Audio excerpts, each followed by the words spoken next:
This track was downloaded from FusionBD.com.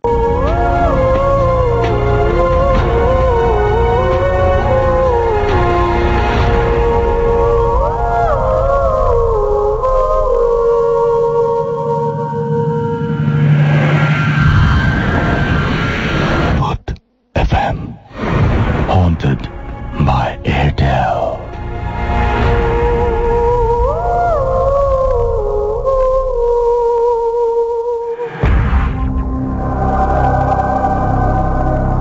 শুনছেন সবসময়ের radio ফুর্তি। ঘড়িতে সময় রাত 11:59 শুরু হয়ে গেল ভূত এফএম, এবং ভূত এফএমে আপনাদের সবাইকে স্বাগত জানাচ্ছি আমি রাসেল। এই মুহূর্তে আমার সঙ্গে রয়েছে মাসুম। আর যথারীতি বলবো না, আসলে এরকম কোনো প্ল্যানই ছিল না, বাট আজকে আমি একটা জিনিস করেছি, সেটা হচ্ছে যে আসলে প্রতিদিনই গেস্টরা আসে এবং প্রতিদিন গেস্টরা এসে গল্প বলেন, ঘটনা বলেন। অনেকগুলো ইমেল জমে গিয়েছিল এবং সেই ইমেলের জন্য আমাকে অনেক গালমন্দ শুনতে হয়েছে রেগুলার। অনেকেই মন খারাপ করেছেন, অনেকে বলেছেন যে আর ইমেল পাঠাবেন না। So I am really sorry. তো আমি আজকে চেষ্টা করেছি যে আমার পছন্দের কিছু ঘটনা দিয়ে আজকের এই এপিসোডটা সাজাতে, এবং সেই সাথে কিছু ইমেল পড়বো, যে ইমেলগুলো অবশ্যই আপনারা আগে শুনেননি, এরকম কিছু ইমেল পড়বো। যদি আমি ভুলে গিয়ে না থাকি যে এটা পড়া হয়েছিল, বাট আমি আবারও পড়ছি না, এরকম হবে না ইনশাল্লাহ। যাই হোক, আজকের শোটা স্পেশাল হবে, আমার কাছে অনেক স্পেশাল, এবং আমি অনেক আশা নিয়ে বসে আছি। যদি খারাপ লাগে সেই দায়ভারও আমার, বাট আমি আশা করি যে আজকের শো আপনাদের অনেক ভালো লাগবে। আজকের ভূত এফএম হন্টেড বাই এয়ারটেল আজকে আপনাদের অনেক আনন্দ দেবে, সেটাই আশা করব। যাই হোক, শুনছেন সবসময় রেডিও ফুর্তি, চলছে ভূত এফএম হন্টেড বাই এয়ারটেল। আজকের এই শো যদি আনফর্চুনেটলি কেউ মিস করে ফেলেন, তাহলে যেটা করতে হবে সেটা হচ্ছে এই শোটা আপনি আবারও শুনতে পারবেন, বাট তার জন্য আপনাকে যেটা করতে হবে এয়ারটেল এম রেডিওর সাহায্য নিতে হবে। আপনার এয়ারটেল নাম্বার থেকে ডায়াল করুন 4040, সিলেক্ট করুন চ্যানেল 22। এরপরে দেখবেন যে একের পর এক এপিসোডগুলো চলে আসছে, এবং আপনি আপনার পছন্দ মতো যে কোনো একটি এপিসোড সিলেক্ট করে শুনে ফেলুন। এখন আরো একটা কাজ করতে পারবেন, সেটা হচ্ছে ভূত এফএম এর যে টিউনটা, এটা আপনি কলার টিউন বা মাই টিউন হিসেবে সেট করে ফেলতে পারবেন। এন্ড ভূত FM tune E code is 92125 and you can activate it by sending SMS. আপনার মেসেজ অপশনে গিয়ে টাইপ করুন CT স্পেস দিয়ে 92125 এবং পাঠিয়ে দিন 3123 নাম্বারে। এই তো হয়ে গেল। এর মধ্যে যারা আমাদের আজকে SMS করতে যাচ্ছেন তারা SMS করতে পারেন আপনার এয়ারটেল নাম্বার থেকে বা অন্য যে কোনো নাম্বার থেকে। লিখে ফেলুন SHOUT শাউট স্পেস আপনার নাম স্পেস আপনার মেসেজ আর পাঠিয়ে দিন 9840 নাম্বারে। আর যারা আমাদের ইমেল পাঠাতে চান, আমি একটা কথা বলবো যে ইমেইলে আসলে যে সমস্ত গেস্টদের আমি চাই যে আমার সাথে পার্টিসিপেট করুন স্টুডিওতে এসে, তাদের কাছ থেকে ইমেল পাওয়ার সংখ্যা অনেক কম। সো আমি জানি না যে এটা খুবই, আমার মনে হয় এটা খুব খারাপ লক্ষণ। তো যাই হোক, আমি চাইবো যে এইবার আপনাদেরকে এর আগে একবার বলেছিলাম আমি যে হ্যাঁ, এরকম ধরনের ইমেল না পাঠালে কিন্তু খুব মুশকিল হয়ে যাবে। বাট আমি যখন বলেছিলাম তখন দেখেছিলাম যে অনেকেই আবার পার্টিসিপেট করতে আগ্রহ দেখিয়েছিলেন। তো আমি চাইবো যে আপনারা বেশি বেশি করে ইমেল পাঠান। আপনারা যারা বড় ঘটনা শেয়ার করতে চান তারা চাইলে আপনাদের ঘটনাগুলো রেকর্ড করে অডিও ফাইল আমাদেরকে পাঠিয়ে দিতে পারেন। আর যারা চান যে স্টুডিওতে আসবেন তাদের মানে আপনারা তো একদম মোস্ট ওয়েলকাম। আপনারা যদি আসেন তাহলে আমি খুব খুশি হই, সবচাইতে বেশি খুশি হই যদি আপনারা কেউ বলেন যে আমি স্টুডিওতে আসবো। আর যে ঘটনাটা হয়ে গেছে আমাদের আগে কোনো এপিসোডে, যে কাছাকাছি ঘটনা কেউ শেয়ার করেছেন, সে ধরনের ঘটনা শেয়ার না করাটাই ভালো। আপনাদের কাছে আমি জানি যে অনেক ঘটনা আছে, আসলে ঘটনা পাওয়াটা কিন্তু এত মুশকিল না। আমি যদি আজকে রাস্তায় বেরিয়ে যদি কাউকে জিজ্ঞেস করি, আচ্ছা ভাই আপনি কোনো ভূতের ঘটনা জানেন বা আপনি কোনো ভয়ের ঘটনা জানেন, দেখবেন যে সঙ্গে সঙ্গে সে বলবে যে হ্যাঁ জানি, শুনেছি দু একটা। তো আপনার নিজের ঘটনা হতে হবে না, অন্য কারো কাছে শুনেছেন এরকম কোনো ঘটনা হলেও কিন্তু চলবে। তো সেই সমস্ত ঘটনা আমাদের পাঠিয়ে দিন। আমাদের ইমেল অ্যাড্রেসটি হচ্ছে bhutfm@radiofurti.fm। আমি স্পেলিংটা বলে দিচ্ছি, BHTFM@radiofurti RADIOFOORTI.FM। এখানে চাইলে আপনি ইমেল করে আপনার ঘটনা পাঠিয়ে দিতে পারেন আমার কাছে। এখন আমি যেরকম কথা বলেছিলাম সেই কথা অনুযায়ী একটা কাজ করব। এখন আমি যা বলেছিলাম সেই অনুযায়ী কাজ হবে এবং আমি ঘটনায় চলে যাব। তবে তার আগে ছোট্ট একটা বিজ্ঞাপন বিরতি, ফিরে আসছি একটু পরেই।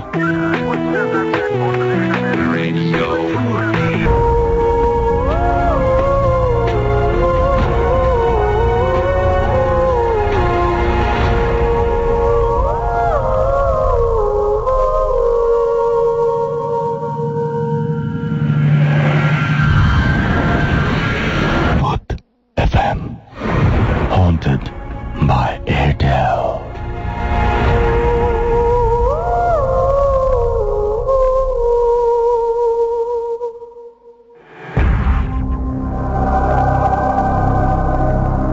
শুনছেন সবসময় রেডিও ফুর্তি, চলছে ভূত এফএম হন্টেড বাই এয়ারটেল। আমি রাসেল আছি, সাথে আমার সাথে রয়েছে মাসুম। আজকে মাসুম শুধুমাত্র মিউজিক, ব্যাকগ্রাউন্ড মিউজিকের দায়িত্বে রয়েছেন। অন্যদিন গেস্টরা আসে, তাদের অনেক টেক কেয়ার করে মাসুম। যাই হোক, এনিওয়েজ, আজকে যে ঘটনাটা দিয়ে শুরু করতে চাই, সেই ঘটনাটি আমাকে যিনি পাঠিয়েছেন তার নাম মোস্তফা, মিরপুর 14 থেকে তিনি আমাদের এই ইমেলটি করেছেন। তিনি লিখেছেন যে আমি বেশ কয়েকটি ঘটনা জানি, ইতোপূর্বে আমি ঘটনা ভুলক্রমে ভৌতিষ্ঠের কাছে পাঠিয়ে দিয়েছিলাম। আচ্ছা, আমি 2 তারিখ বাংলাদেশ ছেড়ে ইউএন মিশনে যাচ্ছি বলে আপনাদের কাছে আসা সম্ভব না। আমার মোবাইল নাম্বার, তারপরে সেটা সবার অবশ্য জানার দরকার নেই। যাই হোক, তিনি বলছেন যে ঘটনায় আসা যাক। ঘটনাটি আমার হাউস টিচারের কাছে শোনা। আমাদের বাড়ি বাগেরহাট সদরে অবস্থিত, আর আমার হাউস টিচারের বাড়ি ছিল বাগেরহাটের অন্তর্গত হেদায়েতপুর নামে একটি গ্রামে। ঘটনাটি সেখানকার। তাদের গ্রামে একজন ডাক্তার ছিল। তিনি অত্র গ্রাম সহ আশেপাশের কয়েকটি গ্রামে রোগী দেখতেন। তা যথেষ্ট নামডাক ও ডাক্তার হিসেবে যথেষ্ট সুনাম ছিল।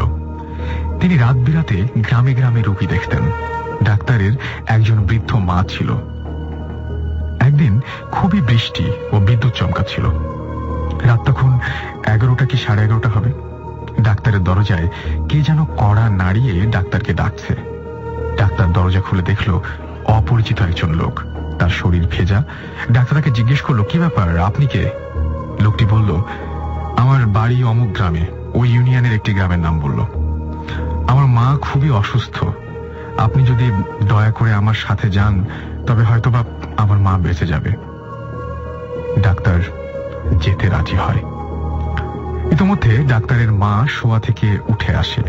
তিনি লোকটিকে বললেন যে এই ঝড় বৃষ্টির ভেতর আমার ছেলে কিভাবে যাবে। অতঃপর লোকটি অনেক বিনয় করে ডাক্তারকে রিকোয়েস্ট করলে ডাক্তার রাজি হয়ে যান এবং তিনি যেতে রাজি হন। এবং ডাক্তারের মা লোকটিকে বলে, আচ্ছা এখানে একটা ভুল করলাম, যে অতঃপর লোকটি অনেক অনুনয় বিনয় করলে ডাক্তারের মা ছেলেকে যেতে দিতে রাজি হন এবং ডাক্তারের মা লোকটিকে বলে, বাবা আমার ছেলেটিকে তুমি আবার আমার কাছে পৌঁছে দিয়ে যাবে, কথা দাও। লোকটি ডাক্তারের মাকে কথা দেয় তিনি তার ছেলেকে তারা পৌঁছে দেবে, এটা বলেন। এরপর ডাক্তার একটি ছাতা নিয়ে লোকটির সাথে বের হন। কিছু দূর যাওয়ার পর লোকটি ডাক্তারকে বলে যে সামনের ঘাটে নৌকা আছে, আমরা নৌকায় যাব, কারণ এই বৃষ্টির মধ্যে এত দূর হেঁটে যাওয়া খুবই কষ্টকর। লোকটি ডাক্তারকে নিয়ে নৌকার ঘাটে যায়। ডাক্তার দেখতে পায় যে ওপরে ছাউনি দেওয়া নৌকা ঘাটে বাঁধা এবং একজন মাঝি আছে সেখানে। লোকটি ডাক্তারকে নৌকার ভেতরে গিয়ে বসতে বলে। ডাক্তার বৃষ্টি থাকায় নৌকার ভেতরে গিয়ে বসে এবং ওই লোকটিও ডাক্তারের সাথে নৌকার ভেতরে গিয়ে বসে। নৌকা চলতে শুরু করে। কিছু দূর যাওয়ার পর ডাক্তার দেখতে পায় যে নৌকার মাঝি দুজন, একজন পেছনে যাকে ডাক্তার প্রথমেই দেখেছে এবং একজন সামনে বসে দাঁড় টানছে। ডাক্তার চিন্তা করে হয়তো আগেই ছিল, সে দেখতে পায়নি। এভাবে কিছু দূর যাওয়ার পর ডাক্তার অনুভব করল যে নৌকা আর নদীতে না, এই নৌকাটি চলছে শুকনো ক্ষেতের ভেতর দিয়ে এবং 5-7 জন লোক নৌকা টেনে নিয়ে যাচ্ছে। এবার ডাক্তার ভয় পায় এবং চুপ করে বসে থাকে। তারপর তার পাশে থাকা লোকটি ডাক্তারকে বলে যে আপনি ভয় পাবেন না, আমরা আপনার কোনো ক্ষতি করব না। আপনি ঠিকই অনুমান করেছেন, আমরা কেউ মানুষ নই, আমরা জিন। আমার মা সত্যিই খুব অসুস্থ, আপনি আমার মাকে চিকিৎসা করার পর আমি আপনাকে আবার ফিরিয়ে দিয়ে যাব। ইতিমধ্যে নৌকা ঘন জঙ্গলের ভেতর দিয়ে চলতে শুরু করেছে এবং খুবই দ্রুত নৌকা চলছে।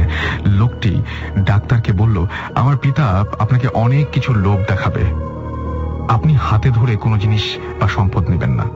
তিনি নিজ হাতে যাই আপনাকে দিক না কেন, আপনি শুধুই ওই জিনিসটা নেবেন, হবে না। ইতিমধ্যে লোকটি একটি বিশাল অট্টালিকার সামনে এসে পড়ে। লোকটি তার ডাক্তারকে নামতে বলল। ডাক্তার খুবই ভয়ে ভয়ে নামলো। লোকটি ডাক্তারকে অট্টালিকার ভেতর নিয়ে গেল।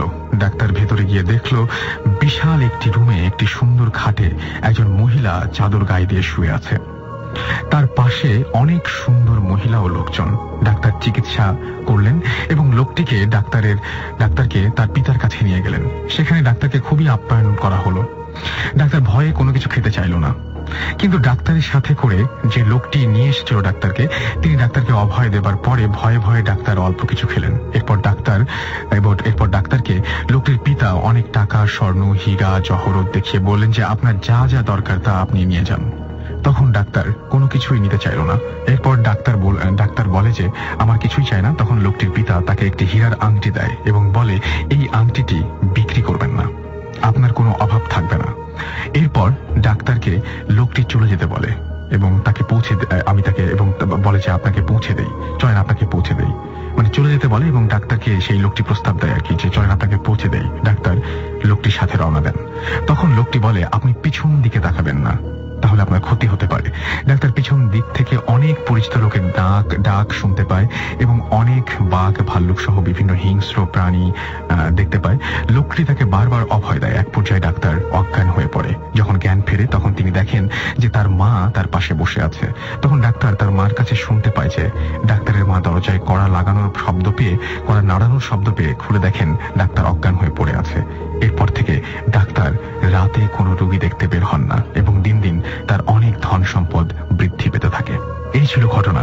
এবং সবচেয়ে বড় কথা হচ্ছে যে আমরা যারা এই ঘটনা পাঠাই তারা ঘটনা পাঠানোর পরে একবার রিভাইজ করা উচিত। রিভিশন না দিলে খুব মুশকিল, আমার খুব কষ্ট হয়ে যায়, রাইট? সো আপনারা যেটাই ঘটনা পাঠাবেন সেটার পরে একটা রিভিশন দেবেন। এনিওয়েজ, আবারও বলি যে শুনছেন সবসময় রেডিও ফুর্তি, চলছে ভূত এফএম হন্টেড বাই এয়ারটেল। আর আপনারা যদি এসএমএস পাঠাতে চান তাহলে এসএমএস পাঠাতে পারেন। আপনাদের এসএমএস গুলো সযত্নে সংরক্ষিত থাকবে এবং কিছু কিছু এসএমএস আমি পড়বো। যেমন আমি দেখতেই পাচ্ছি আমাকে বিথি এসএমএস করেছেন এবং এসএমএস করে বলছেন যে আজকের ভূত এফএম তার ভাল লাগছে, আইডিয়াটা চমৎকার। আমি দেখতে পাচ্ছি লুনা আমাকে এসএমএস করেছেন এবং লুনা বলেছেন যে আজকেও গেস্ট নেই, তবে আগামী সপ্তাহ থেকে থাকবে।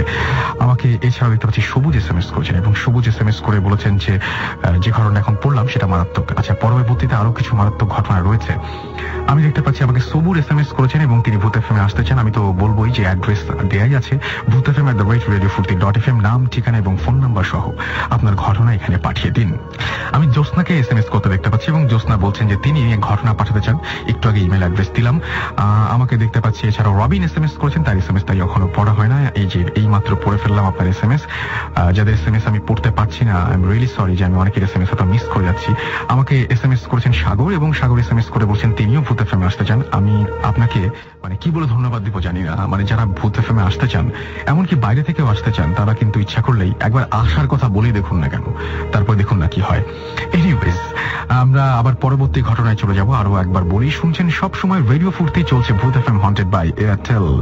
আর এই মাসে বেশ কিছু ভালো ভালো ঘটনা ঘটেছিল। আমাদের ফেব্রুয়ারি মাসের 18 তারিখে আমাদের এখানে এসেছিলেন জাহিদ হাসান নিয়ন। আমরা তার ঘটনা শুনবো। চলুন শুনে আসি আরো একটি ঘটনা। Thanks Rasmuda, it's Zaid Hassan Neon again. Thanks to Duput and Bhoot FM. I want to say hi to all of my friends and especially my friend Labiba for inspiring me to come here. আমি আমার ঘটনাটা start করতেছি। ঘটনাটা last year 2011 মার্চের লাস্টের দিকে। তার কিছুদিন পর আমার এক্সাম ছিল। সো দ্যাট টাইম আমি এক্সাম নিয়ে অনেক প্রিপারেশন নেওয়ার জন্য প্রায় রাত জেগে পড়াশোনা করতাম। আর এজন্য আমার রাতে একটু ঘুমাতে দেরি হয়ে যেত। এরকম এক রাতে আমার প্রায় রাত 2টো বেজে গিয়েছিল। আমি বিছানায় গেলাম ঘুমাবার জন্য। আমি বিছানায় যে ঘুমাবো কিন্তু আমার ঘুম আসতেছিল না। আমি আমার এক ফ্রেন্ডকে টেক্সট করতেছিলাম যে ঘুম আসতেছে না, এরকম বলতেছিলাম আর কি। এরকম আমি নর্মালি মশারি ইউজ করি এবং আমি তখন লাইটটা নিভিয়ে ফেলেছিলাম। এরকম সময় আমি হঠাৎ করে আমার খাটের পাশে তাকাই, আমি দেখি যে কেউ একজন দাঁড়িয়ে আছে সেই জায়গায়। আচ্ছা, এখন সেখানে আমি দাঁড়িয়ে থাকা দেখে আমি একটু ভয় পেয়ে গেলাম সাথে সাথে। আর তাছাড়া আমাদের ওদিকে কিছুদিন আগে ডাকাতি হয়েছিল একটা বড় ধরনের। আর আমাদের ওদিকে প্রায় এরকম ঘটনা ঘটে। আচ্ছা, তো আমি ফার্স্টে প্যারানর্মাল কিছু চিন্তা করিনি। আমি চিন্তা করলাম এরকম কিছুই একটা হবে, যে চোর বা ডাকাত এরকম কিছু একটা। দেন আমি তারপর ভয় পাচ্ছি যে তাদের কাছে হয়তো কোনো অস্ত্র টস্ত্র থাকতে পারে, আপনার কোনো ক্ষতি হতে পারে, সেরকম কিছু একটা আশঙ্কা করছিলেন। তারপর এরকম 5-6 মিনিট যাওয়ার পর আমি চিন্তা করলাম না, এভাবে আর বেশিক্ষণ থাকা যাবে না, আমি উঠে কিছু একটা করতে হবে এখন। আচ্ছা, আমি যখন আমার মশারিটা খুলে আমি উঠতে যাচ্ছি, দ্যাট টাইম সেই সময় যে মানে শেপটা ছিল সেটা আমার রুমের দরজার দিকে মানে বলতে গেলে খুব দৌড় দিয়ে চলে গেল আর কি। আর আমিও তাড়াতাড়ি করে আমার রুমের লাইটটা অন করলাম, দেখলাম যে মানে সেখানে কিছুই নেই। আর আমার রুমটা আমার ভিতর দিক দিয়ে আটকানো ছিল, এখানে মানে কেউ বের হতে হলে আমার রুমের দরজাটা খুলতেই হবে, না খুলে কেউ বেরোতে পারবে না। আর আমার রুমের দরজা আটকানো ছিল তখন আমি একটু ভয় পেয়ে যাই এবং চিৎকার দিয়ে আমি দরজাটা খুলে আমার প্যারেন্টস এর রুমে চলে যাই। গিয়ে আমার প্যারেন্টস সব কথা বলি, তারা বিশ্বাস করে না, বলে যে সামনে পরীক্ষা তোমার, এর জন্য হয়তো টেনশন এরকম হচ্ছে তোমার, মানে বেশি চিন্তা করছিলেন এই কারণে, হয়তো পড়াশোনার চাপ ছিল। জি জি। আচ্ছা। তারপর আমাকে তারা মানে বললো যে তুমি ঘুমিয়ে যাও, সমস্যা নেই, দেখো কিছু হবে না, সূরা টুরা পরে ঘুমিয়ে যাও। আমি তখন বিছানায় গিয়ে শুয়ে পড়লাম এবং ঘুমিয়ে গেলাম। এরপর সেদিন আর রাতে কিছুই ঘটলো না এবং তারপরের দুদিনও কিছু ঘটেনি। আমি তখন সেটা ভুলে যাচ্ছি যে আসলে হয়তো আমি ভুলই ছিলাম, আমি হয়তো টেনশনের কারণে এরকম হয়েছে।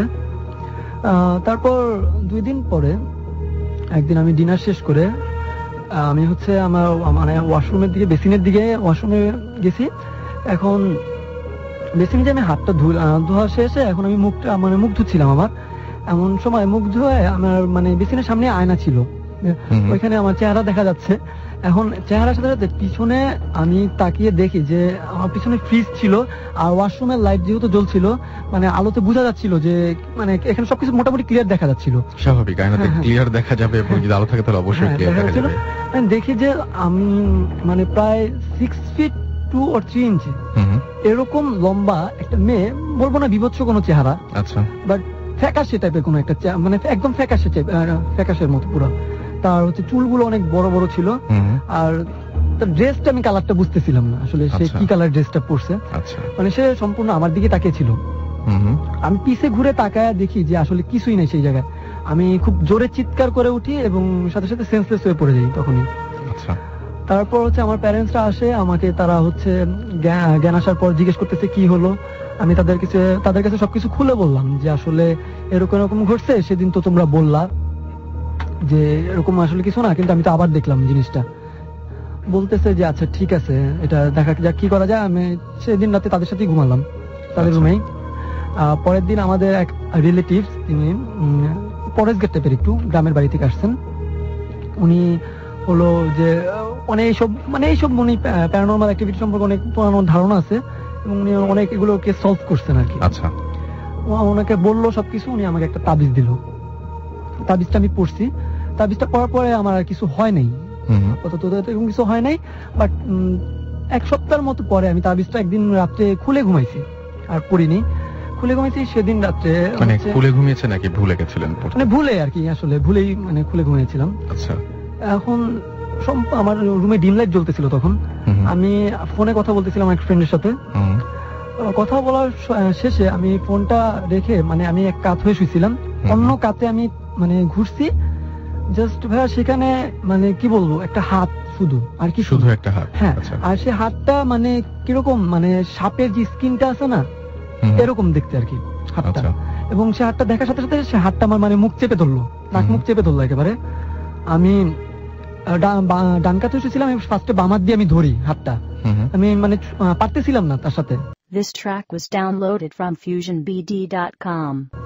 তখন আমি আমার ডান হাত দিয়েও ধরে মানে কোনো মতে হাতটা সরাই, হাতটা সরানোর পর হাতটা নিচে আমার খাটের দিকে নিচের দিকে চলে যায় আর কি। আর আমি সাথে সাথে উঠে খাটের নিচের দিকে তাকাই, বাট আমি কিছুই দেখিনি তখন আর। আচ্ছা, হ্যাঁ, তখন আর আমি কিছুই দেখলাম না। তারপরে এই জিনিসটা বাসা আবার বললাম আমি। তারপর আমার আব্বু আম্মু আর একজন বড়, উনি একজন হুজুরের কাছে গেল, উনি ওনার কাছে জিজ্ঞেস করলো। উনি বললো যে মানে আমাদের ফ্যামিলি ব্যাকগ্রাউন্ড সম্পর্কে কিছু কথা বললো, যে আচ্ছা আপনাদের সাথে কি এরকম কারো কিছু হয়েছিল। উনি মানে একটা আসন নাকি জানি বসছিল, সেটা বসার পর উনি মানে এটা আমাদের জিজ্ঞেস করছে আম্মুকে। আচ্ছা, আম্মু বলছে না এরকম তো কিছু হয়নি। বলে একটু চিন্তা করে দেখেন যে আপনারা কোনো মানে যারা এরকম মানে ফকির টকির বা এরকম যারা আছে তাদের কারোর সাথে কি কোনোদিন কোনো ঝগড়া লাগছিল কিনা। কারণ আমাদের এক রিলেটিভ ছিল, ওনার বাসায় একবার এক ফকির আসছিল। আমার মা এটা বিশ্বাস করেনি যে ওনারা এইগুলা আসলে করতে পারে, মানে কটু কথা বলছিল হয়তো, বলছে যে এগুলো ভুয়া আর কি। এখন ওই মহিলা বলছিল যে আপনার হইতেছে আমি ক্ষতি করে দেখাবো। আচ্ছা, মানে তখন তার সাথে একটা ঝামেলায় জড়িয়ে গিয়েছিল আর কি। তো মোটামুটি এই তো হচ্ছে ঘটনা, এবং তার ফলে যেটা হয়েছে সেটা হচ্ছে আপনি এরকম ভয়ঙ্কর কিছু। আর পরে হুজুর হচ্ছে আমাকে মানে আমার সম্পূর্ণ বাসাটা বন্ধ করে দিছে, এরপর থেকে আর কিছু হয় না, এখন আর কোনো সমস্যা নেই। আর আমি ভাই একটা কথা, যে আমি যখন জিনিসটা দেখছি ফার্স্ট দিকে আমার প্যারেন্টস বিশ্বাস করতে চায়নি, বাট নেক্সট টাইম যখন আমি তাবিজটা পড়তাম তখন আমার আব্বুও দেখতো জিনিসটা, তখন আর আমার কাছে আমি দেখতাম না, তখন আমার আব্বু দেখতো। তার মানে আপনার বাবা এখন তো শুনছেন নিশ্চয়ই তিনি, সুতরাং তার সঙ্গে ওই ঘটনা ঘটেছে। অলরাইট, তো এই ছিল ঘটনা। আসলে অনেক অদ্ভুত ঘটনা ঘটে আমাদের চারপাশে, এবং আমরা অনেক সময় যদি একটু খেয়াল করি তাহলে আসলে খেয়াল করা যায় না। অনেক ঘটনা আমরা স্বাভাবিকভাবে উড়িয়ে দিই, আবার অনেক ঘটনা আমরা অস্বাভাবিক হলেও সেটা ঠিক একটা মানে ঠিক পাত্তা দিতে চাই না, যে না এটা মনে হয় স্বাভাবিকই, আমরা যুক্তি দাঁড় করাই। কিন্তু চারপাশে কিন্তু এরকম অসংখ্য ঘটনা ঘটে, যে ঘটনাগুলো আসলে যদি আপনি একটু ভালোভাবে খেয়াল করেন, আমি বারবার করে একটা কথা বলি যে আপনার চারিদিকে আপনি অসংখ্য মানুষ দেখতে পাচ্ছেন, আপনি বাসে যাচ্ছেন, আপনি ট্রেনে যাচ্ছেন, আপনি যখন দেশের বাইরে কোথাও যাচ্ছেন প্লেনে করে, তখনও আপনি দেখতে পাচ্ছেন যে আপনার চারপাশে প্রচুর মানুষ, মানে চারপাশে আপনার সহযাত্রীরা রয়েছে, আপনার চারপাশে একই সাথে আপনি অফিসে যাচ্ছেন, সাথে অনেকগুলো মানুষ যাচ্ছে একসঙ্গে, কিন্তু তাদের কোনোদিন আপনি কিন্তু গায়ে হাত দিয়ে দেখেন না যে সে আসলে মানুষ নাকি অন্য কিছু। এরকম কোনো কিছু কিন্তু দেখার কথা আমাদের কোনোদিন চিন্তাও আসে না। আসলে কে আমাদের চারপাশে যারা আছে তারা আসলে কি, তাদের পরিচয় কি, তারা কে, এটা কিন্তু আমরা কখনোই জানি না। সুতরাং অদ্ভুত জিনিসপত্র ঘটতেই পারে, অদ্ভুত ঘটনা ঘটতেই পারে আমাদের সাথে। আমি চাই ঘটুক, কারণ ঘটলে আপনারা আমাকে ঘটনা পাঠাবেন, এবং ঘটনা পাঠালেই ভূত এফএম আরো বহুদিন চলবে। এভাবেই আপনাদেরকে ভয় দিয়ে যেতে পারবো, আরো দূর দিয়ে যেতে পারবো।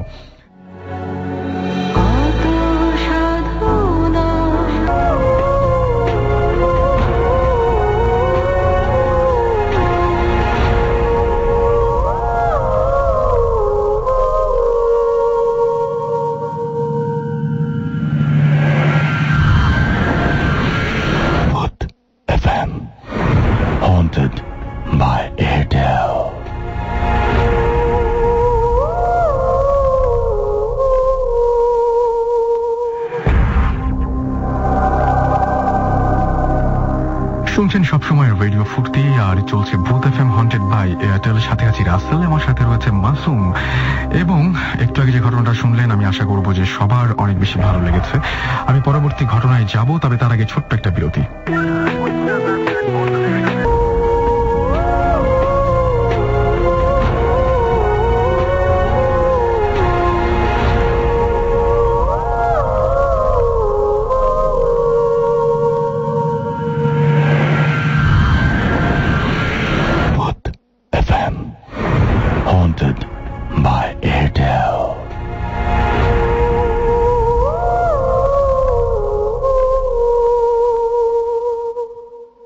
যেমন কথা তেমন কাজ, ফিরে এলাম বিরতির পরে। শুনছেন সবসময় রেডিও ফুর্তি, চলছে ভূত এফএম হন্টেড বাই এয়ারটেল। যারা এসএমএস করতে চান তারা এয়ারটেল নাম্বার থেকে বা অন্য যে কোনো নাম্বার থেকে লিখে ফেলুন SHOUT শাউট স্পেস আপনার নাম স্পেস আপনার মেসেজ পাঠিয়ে দিন 9840 নাম্বারে। আর যারা ইমেল করতে চান bhutfm@radiofurti.fm, এটা হচ্ছে আমাদের ইমেল অ্যাড্রেস। এই ইমেল অ্যাড্রেসে আপনি চাইলেই আমাদেরকে ইমেল করতে পারেন। চলে যাচ্ছি পরবর্তী ঘটনায়। লিখছেন,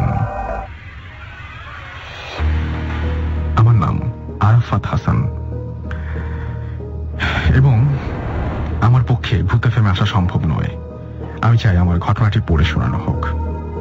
আমার নানা পাকিস্তান আমলের একজন ঠিকাদার ছিলেন, সাথে সাথে বোতলে জিন বন্দির দক্ষতা থাকার কারণে তাকে গ্রামের লোকজন ফকির নামে চিনত। এই কাজটি অত্যন্ত ঝুঁকিপূর্ণ। জিন যদি কোনোভাবে ছাড়া পেয়ে যায় তাহলে আমাদের সমূহ ক্ষতি হওয়ার সম্ভাবনা থাকে, কিন্তু নানা সচেতন থাকার কারণে সেই ধরনের কোনো ঘটনা ঘটেনি। নানা বলেছিলেন তিনি খুব অল্প সংখ্যক জিনকেই বোতলে পুরেছেন। এটি একটি সাধনার মতো, এবং সাধারণত সূরা পড়ার মাধ্যমে করা হয়। বলা হয়ে থাকে এই পদ্ধতিতে শুধু বদজিনরাই কাবু হয়ে যায়, এবং অকারণে কারো ওপর চড়াও হয় কিংবা মেয়েদের ওপর ভর করে, সে সমস্ত জিনদেরকে আর কি বধ করা যায়। প্রত্যেক জিনই বোতলে বন্দির পর ছেড়ে দেবার জন্য আকুতি মিনতি করতে থাকে। নানা সবাইকে তওবা করিয়ে ছেড়ে দিত। তবুও নানা গ্রামে গেলে খুব সতর্ক থাকতে বলতেন। বলা বাহুল্য যা কিছু কথা উল্লেখ করা যেতে পারে, যেমন পুকুরে একা একা গোসল করা যাবে না, সন্ধ্যার পরে চুন চুল এ জাতীয় শব্দ উচ্চারণ করা যাবে না, রাতের বেলায় মাছ মিষ্টি খেয়ে সুপারি চাবানো যাবে না, গভীর রাতে কেউ ডাকলে তাকানো যাবে না, সে ডাক যদি 3 বার হয় তাহলেই তাকানোর হুকুম আছে। নানার গলার স্বরে কেউ ডাকলেই তার মিষ্টি কথায় না ভুলে তার ছায়া এবং পায়ের পাতা দেখে নিশ্চিত হয়ে তারপরে বুঝতে হবে যে সে মানুষ কিনা।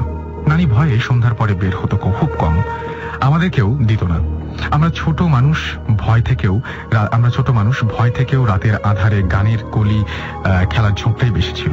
একবার নানা একটি সাপরূপী জিনকে বোতলে পুরে ফেলে, কিন্তু নানি রাতের আধারে সেটিকে কেরোসিনের বোতল মনে করে মুখ খুলে ফেলেন এবং বিকট গন্ধে অপ্রস্তুত হয়ে নানাকে ডাকতে থাকেন। নানা দোয়া দুরুদ পড়ে জিনটাকে বোতলে ভরার আগেই সেটি পগার পার হয়ে যায়। বিপদ আসন্ন বুঝতে পেরে নানা ঘর বেঁধে দেন এবং খুব সতর্কতা অবলম্বন করতে থাকেন, কিন্তু শেষ রক্ষা হওয়ার আগেই বড় মামা সাপের কামড় খান। তার পুরো শরীর নীলাভ হয়ে যায়। সারা রাত চেষ্টা করেও যে কোনো কবিরাজ বিষ নামাতে পারছিল না। সোনার ঢোলক ব্যবহার করে সাপে কামড়ানো রোগীকে বাঁচানো যায় বলে গ্রাম দেশে প্রবাদ আছে। নানা সেই চেষ্টাও করেছিলেন, কিন্তু তাতেও ফল হয়নি। তারপর একদিন মামার জ্ঞান ফিরল। তার নীলাভ বর্ণ তখন আর নেই। আচমকা সুস্থ হওয়ার ঘটনায় পুরো গ্রামবাসী অবাক। নানাও স্বস্তির নিঃশ্বাস ছাড়লেন। কিছুদিন পর নানা স্বপ্নে দেখলেন কেউ একজন তাকে বলছে, এটা নমুনা সবে, এভাবে গোটা পরিবার শেষ হয়ে যাবে। নানা বাড়ি বাঁধলেন। ইমাম সাহেবকে কয়েকদিন বাড়িতে রাখলেন। ইমাম সাহেবের বেশ কিছু ভালো জিন ছিল, তারা নাকি নানাকে পাহারা দিত। এভাবেই দিন যাচ্ছিল। আমাদের আর কোনো সমস্যা হয়েছে বলে শোনা যায়নি। নানা গত হলেন, অর্থাৎ মারা গেলেন। তার নির্দেশ অনুযায়ী সব ঠিকঠাক ভাবেই চলছিল। নানা না চলার কোনো কারণ তো ছিল না। হুকুমের বাইরে এক পা এগুলেই যে কোনো বিপদ প্রাণটা নিয়ে যাবে না এ নিশ্চয়তা কে দিতে পারত। এরপর ক্ষুদ্র ক্ষুদ্র কিছু ঘটনা ঘটে। একদিন মাঝরাতে বড় মামার ঘুম ভেঙে যায়। তিনি তার লেপের ওপর একটি মোটা সাপ আবিষ্কার করেন। খুব জোরে জোরে চেঁচান তিনি। সবাই এসে সাপটাকে মেরে ফেলে। সাপটি ফনা তোলা ছাড়া কাউকে ছোবল মারার বদসাহস দেখায়নি। ছোটবেলায় আমি একদিন পুকুরে গোসল করার সময় পাশের লেবু গাছে একটা সাপ দেখি। পুকুরে আমি একাই নেমেছিলাম। সাপটা তখন ছিল না। আমি চিৎকার করলাম। সাপটির দিকে তাকিয়ে সবাই আসার আগে সাপ কোথায় যেন উধাও হয়ে গেল। ভয়ের কথা হচ্ছে, সাপটির দিকেই আমি সবসময় তাকিয়েছিলাম। সেটিকে আমি কোথাও যেতে দেখিনি, বাট সেটা অদৃশ্য হয়ে গিয়েছিল। তো এই ছিল ঘটনা, এবং আশা করছি যে এই ঘটনাটা আপনাদের অনেক বেশি ভালো লেগেছে। এবং আমরা পরবর্তী ঘটনায় যাব। তার আগে বলি যে শুনছেন সবসময় রেডিও ফুর্তি, চলছে ভূত এফএম, হন্টেড বাই এয়ারটেল। আবার 18 তারিখের ঘটনায় যাব, এবং 18 তারিখের ঘটনায় কিন্তু সুমন ভাই এসেছিলেন, ভৌতিস্টের সুমন ভাই এসেছিলেন, এবং তিনি তার একটা ঘটনা শেয়ার করেন। আমরা জানি যে অনেকেই রিকোয়েস্ট করেন ভৌতিস্টকে রেগুলার আনতে, সম্ভব হয় না। অনেকে বলেছেন যে হ্যাঁ, আগের ঘটনাগুলো শোনা যেতে পারে। সো সেরকমই ভৌতিস্টের একটা ঘটনা আমরা এবার শুনবো। চলুন শুনে আসি ঘটনাটি। আরে রাসেল, কি খবর? হ্যালো।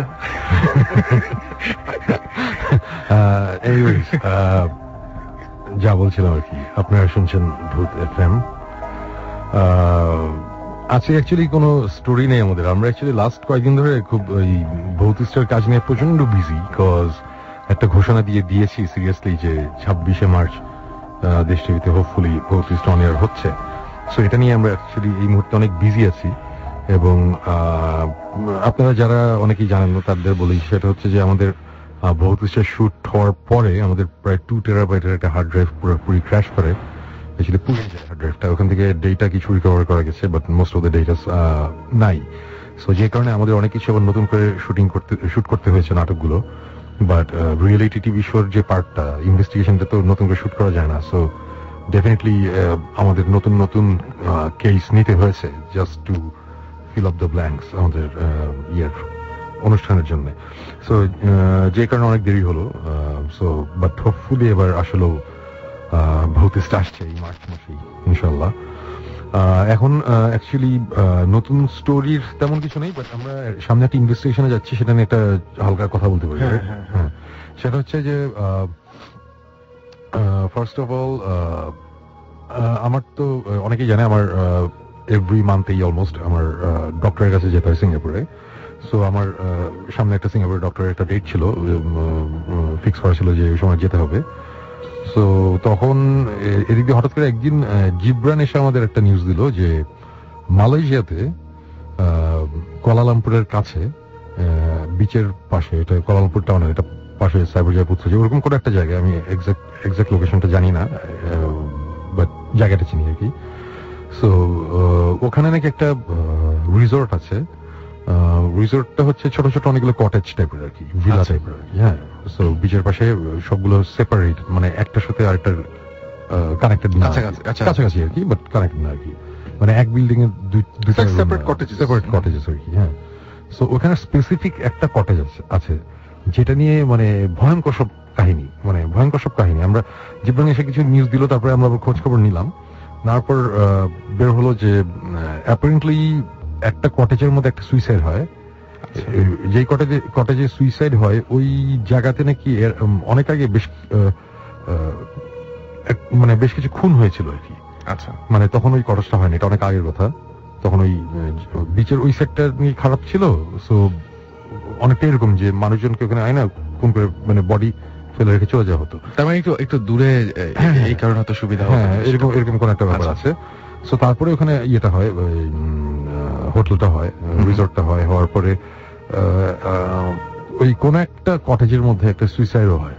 আচ্ছা, এবং তারপর থেকে অ্যাপারেন্টলি মানুষজন নাকি ওখানে থাকতে পারে না ওই স্পেসিফিক ওই ভিলাটাতে। ওখানে থাকলে নাকি রাতে ভয়ঙ্কর সব পোল্টারগাইস্ট অ্যাক্টিভিটি হয় আর অনেক কিছু হয়।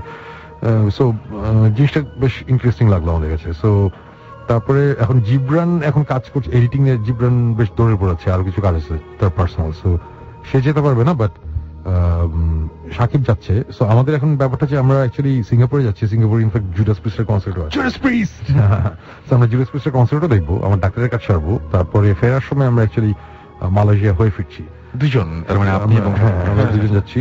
সো ইকুইপমেন্ট নিয়েই যাচ্ছি, একটা ইনভেস্টিগেশন ইয়েতেই যাচ্ছি আর কি। আচ্ছা, সো দেখা যাক কি হয় ওখানে। ক্যামেরা সবকিছু তো থাকছে, এভরিথিং আমরা নিয়ে যাচ্ছি সবকিছু। এখানে ইন্টারেস্টিং ব্যাপারটা হচ্ছে যে it's a very popular resort, এটা নেটে আমরা মানে গিয়ে যদি কিছু পাই তাহলে আমরা এটা ফলো করে বলবো, যেহেতু এটা বাংলাদেশ না, আমরা যা খুশি বলতে পারি। So it's a very popular resort. It's a very 5-star or 4-star resort. 5-star resort. Beautiful again. It's just brilliant. And ওই যেখানে সুইসাইডটা হয়েছিল বা আগে যে এরা খুন হতো, ওটা not that মানে গেস্ট থাকলেই ঝামেলা হয়, আচ্ছা এরকম না, বাট ওরা যেটা করে ওরা পাততে ওই জায়গাটা এখন আর ভাড়া দেয় না, মানে ওই স্পেসিফিক ওই কটেজটা তারা অ্যাকচুয়ালি ভাড়া দেয় না, মানে আনলেস আছে না, আনলেস সবগুলো ফিল্ড আপ মানে আছে না রাশ এই তখন ওরা ভাড়া দেয়। সো ভাড়া দিলেই মাঝে মধ্যে ইনসিডেন্ট হয়, আবার মাঝে মধ্যে হয় না, এমন না যে যেই থাকে তার ইনসিডেন্ট হয় এরকম। আচ্ছা আচ্ছা, ইনফ্যাক্ট আমরা একজনের সাথে কথা বলছি যে ওখানে 3বার গিয়ে থাকছে, সো ওর প্রথম 2বার কিছুই হয় নাই, থার্ড টাইম হালকা কিছু একটা হয়েছে। আচ্ছা, মানে খুব ভয়ঙ্কর কিছু হয় নাই, বাট হি ওয়াজ কনফিউশন আছে যে এখানে না কিছু হয়েছে। সো কি ধরনের হয় একটু বলা যাবে? ওগুলো আমরা এসে আচ্ছা সো আমরা যেটা মজা হয়েছে, প্রথমে আমরা সুমন ভাই ওই স্পেসিফিক রুমটা অর্ডার দিছে আর কি, বুঝছো? আচ্ছা, প্রথমে ইন্টারনেট বুকিং দিছে, বুকিং রিজেক্টেড হয়েছে। আচ্ছা, স্বাভাবিক, ওরা দিতে চায় না, মানে রিজেক্টেড মানে ওরা বলছে যে আমরা অন্য একটা কটেজ দিচ্ছি, বাট ওইটা খালি নাই, ওইটা খালি নাই এটা বলছে। তারপরে সুমন ভাই ফোন দিছে, ফোন দিয়ে বলছে যে দেখো আমরা তো এটা তোমার চার্টে দেখাচ্ছে এমটি, তুমি দিচ্ছ না কেন? না স্যার আমাদের তো অন্য অনেকগুলো আছে, আপনি আরো হোটেলের কাছে বেটার লোকেশন এসে। তার সময় বলছে না আমি ওইখানেই থাকবো। তখন ওরা খুব ইতস্তত করতেছে, বুঝছো, যে এখানেই থাকবেন, হ্যাঁ কোনো অসুবিধা নেই এখানেই থাকতে পারেন, বাট আমাদের আরো বেটার লোকেশন আছে, এখন তো খালি, why don't you stay at the same rate. অনেক বোঝানোর চেষ্টা করলো, সময় তো নড়বেই না। এটা অনেক ফানি লাগছে আমাদের কাছে। এবং আমাদের এই কথা বলছে যে এর চেয়ে বেটার রুম যেটা মানে প্রেসিডেন্সিয়াল সুইট টাইপের একটা আছে আর কি, সেটা আপনারা বলছে যে ওইটা আমরা আপনাদের এই রেটই দিয়ে দিচ্ছি, আপনি ওটাতে থাকেন। শেষে আমার বলতেছে যে না আমার এক ফ্রেন্ড হানিমুনে আসছিল এবং স্পেসিফিক এই কটেজটাতে ছিল, ওরা খুব এনজয় করছে, বলছে খুব সুন্দর, সো আমরা এখানেই থাকবো। আচ্ছা, সেইগুলা বলে টলে শেষে জিনিসটা আমরা হ্যান্ডেল করছি আর কি। আচ্ছা, প্রথমে দিতে চায় না আর কি, সো ওই দিতে চায় নাই যখন, তখন অ্যাকচুয়ালি আমাদের ইন্টারেস্ট আরো বাড়ছে যে আচ্ছা ঠিক আছে, তার মানে তো ব্যাপারটা আসলে মোস্ট প্রবাবলি একটা ব্যাপার একটা কিছু আছে। তো যে কারণে এখন যাচ্ছি, দেখা যাক। আমরা ইনফ্যাক্ট আমাদের ইনভেস্টিগেশন হচ্ছে গিয়ে 23 তারিখ, 22 তারিখ আমরা অ্যাকচুয়ালি মালয়েশিয়াতে যাচ্ছি, 23 তারিখ আমাদের ইনভেস্টিগেশন। আচ্ছা, সো 23 তারিখের পরে যেই ভূত এফএম হবে ওই সময় যদি আমরা থাকি ঢাকায়, তাহলে আমরা হোপফুলি আমরা এটা কোনো যদি কোনো ঘটনা ঘটে, ইউজুয়ালি তো মোস্ট অফ দ্য প্লেসেস যাই কিছু হয় না, বাট যদি কিছু ঘটে ডেফিনেটলি ওটা নিয়ে আরেকটা এপিসোডে আমরা কথা বলবো। এবং সেটা তো আপনাদের যদি আবার তৈরি করতে হয় মানে ভৌতিষ্টের জন্য, তাহলে তো আবার মনে হয় ওখানে যেতে হবে। বা না, আমরা অ্যাকচুয়ালি এইবারই আমরা সব ইকুইপমেন্ট নিয়ে যাচ্ছি, এভাবেই যাচ্ছি আমরা। আমাদের যে ইনভেস্টিগেশন পার্টটা ওখানে তো আমাদের যে ইকুইপমেন্ট গুলো লাগে ওখানে তার আমাদের ডিরেক্টর লাগে না, আর্টিস্টও লাগে না, no lights, no crew, nothing, it's just two cameras, একদম সত্যি সত্যি যা মানে একদম বেশি।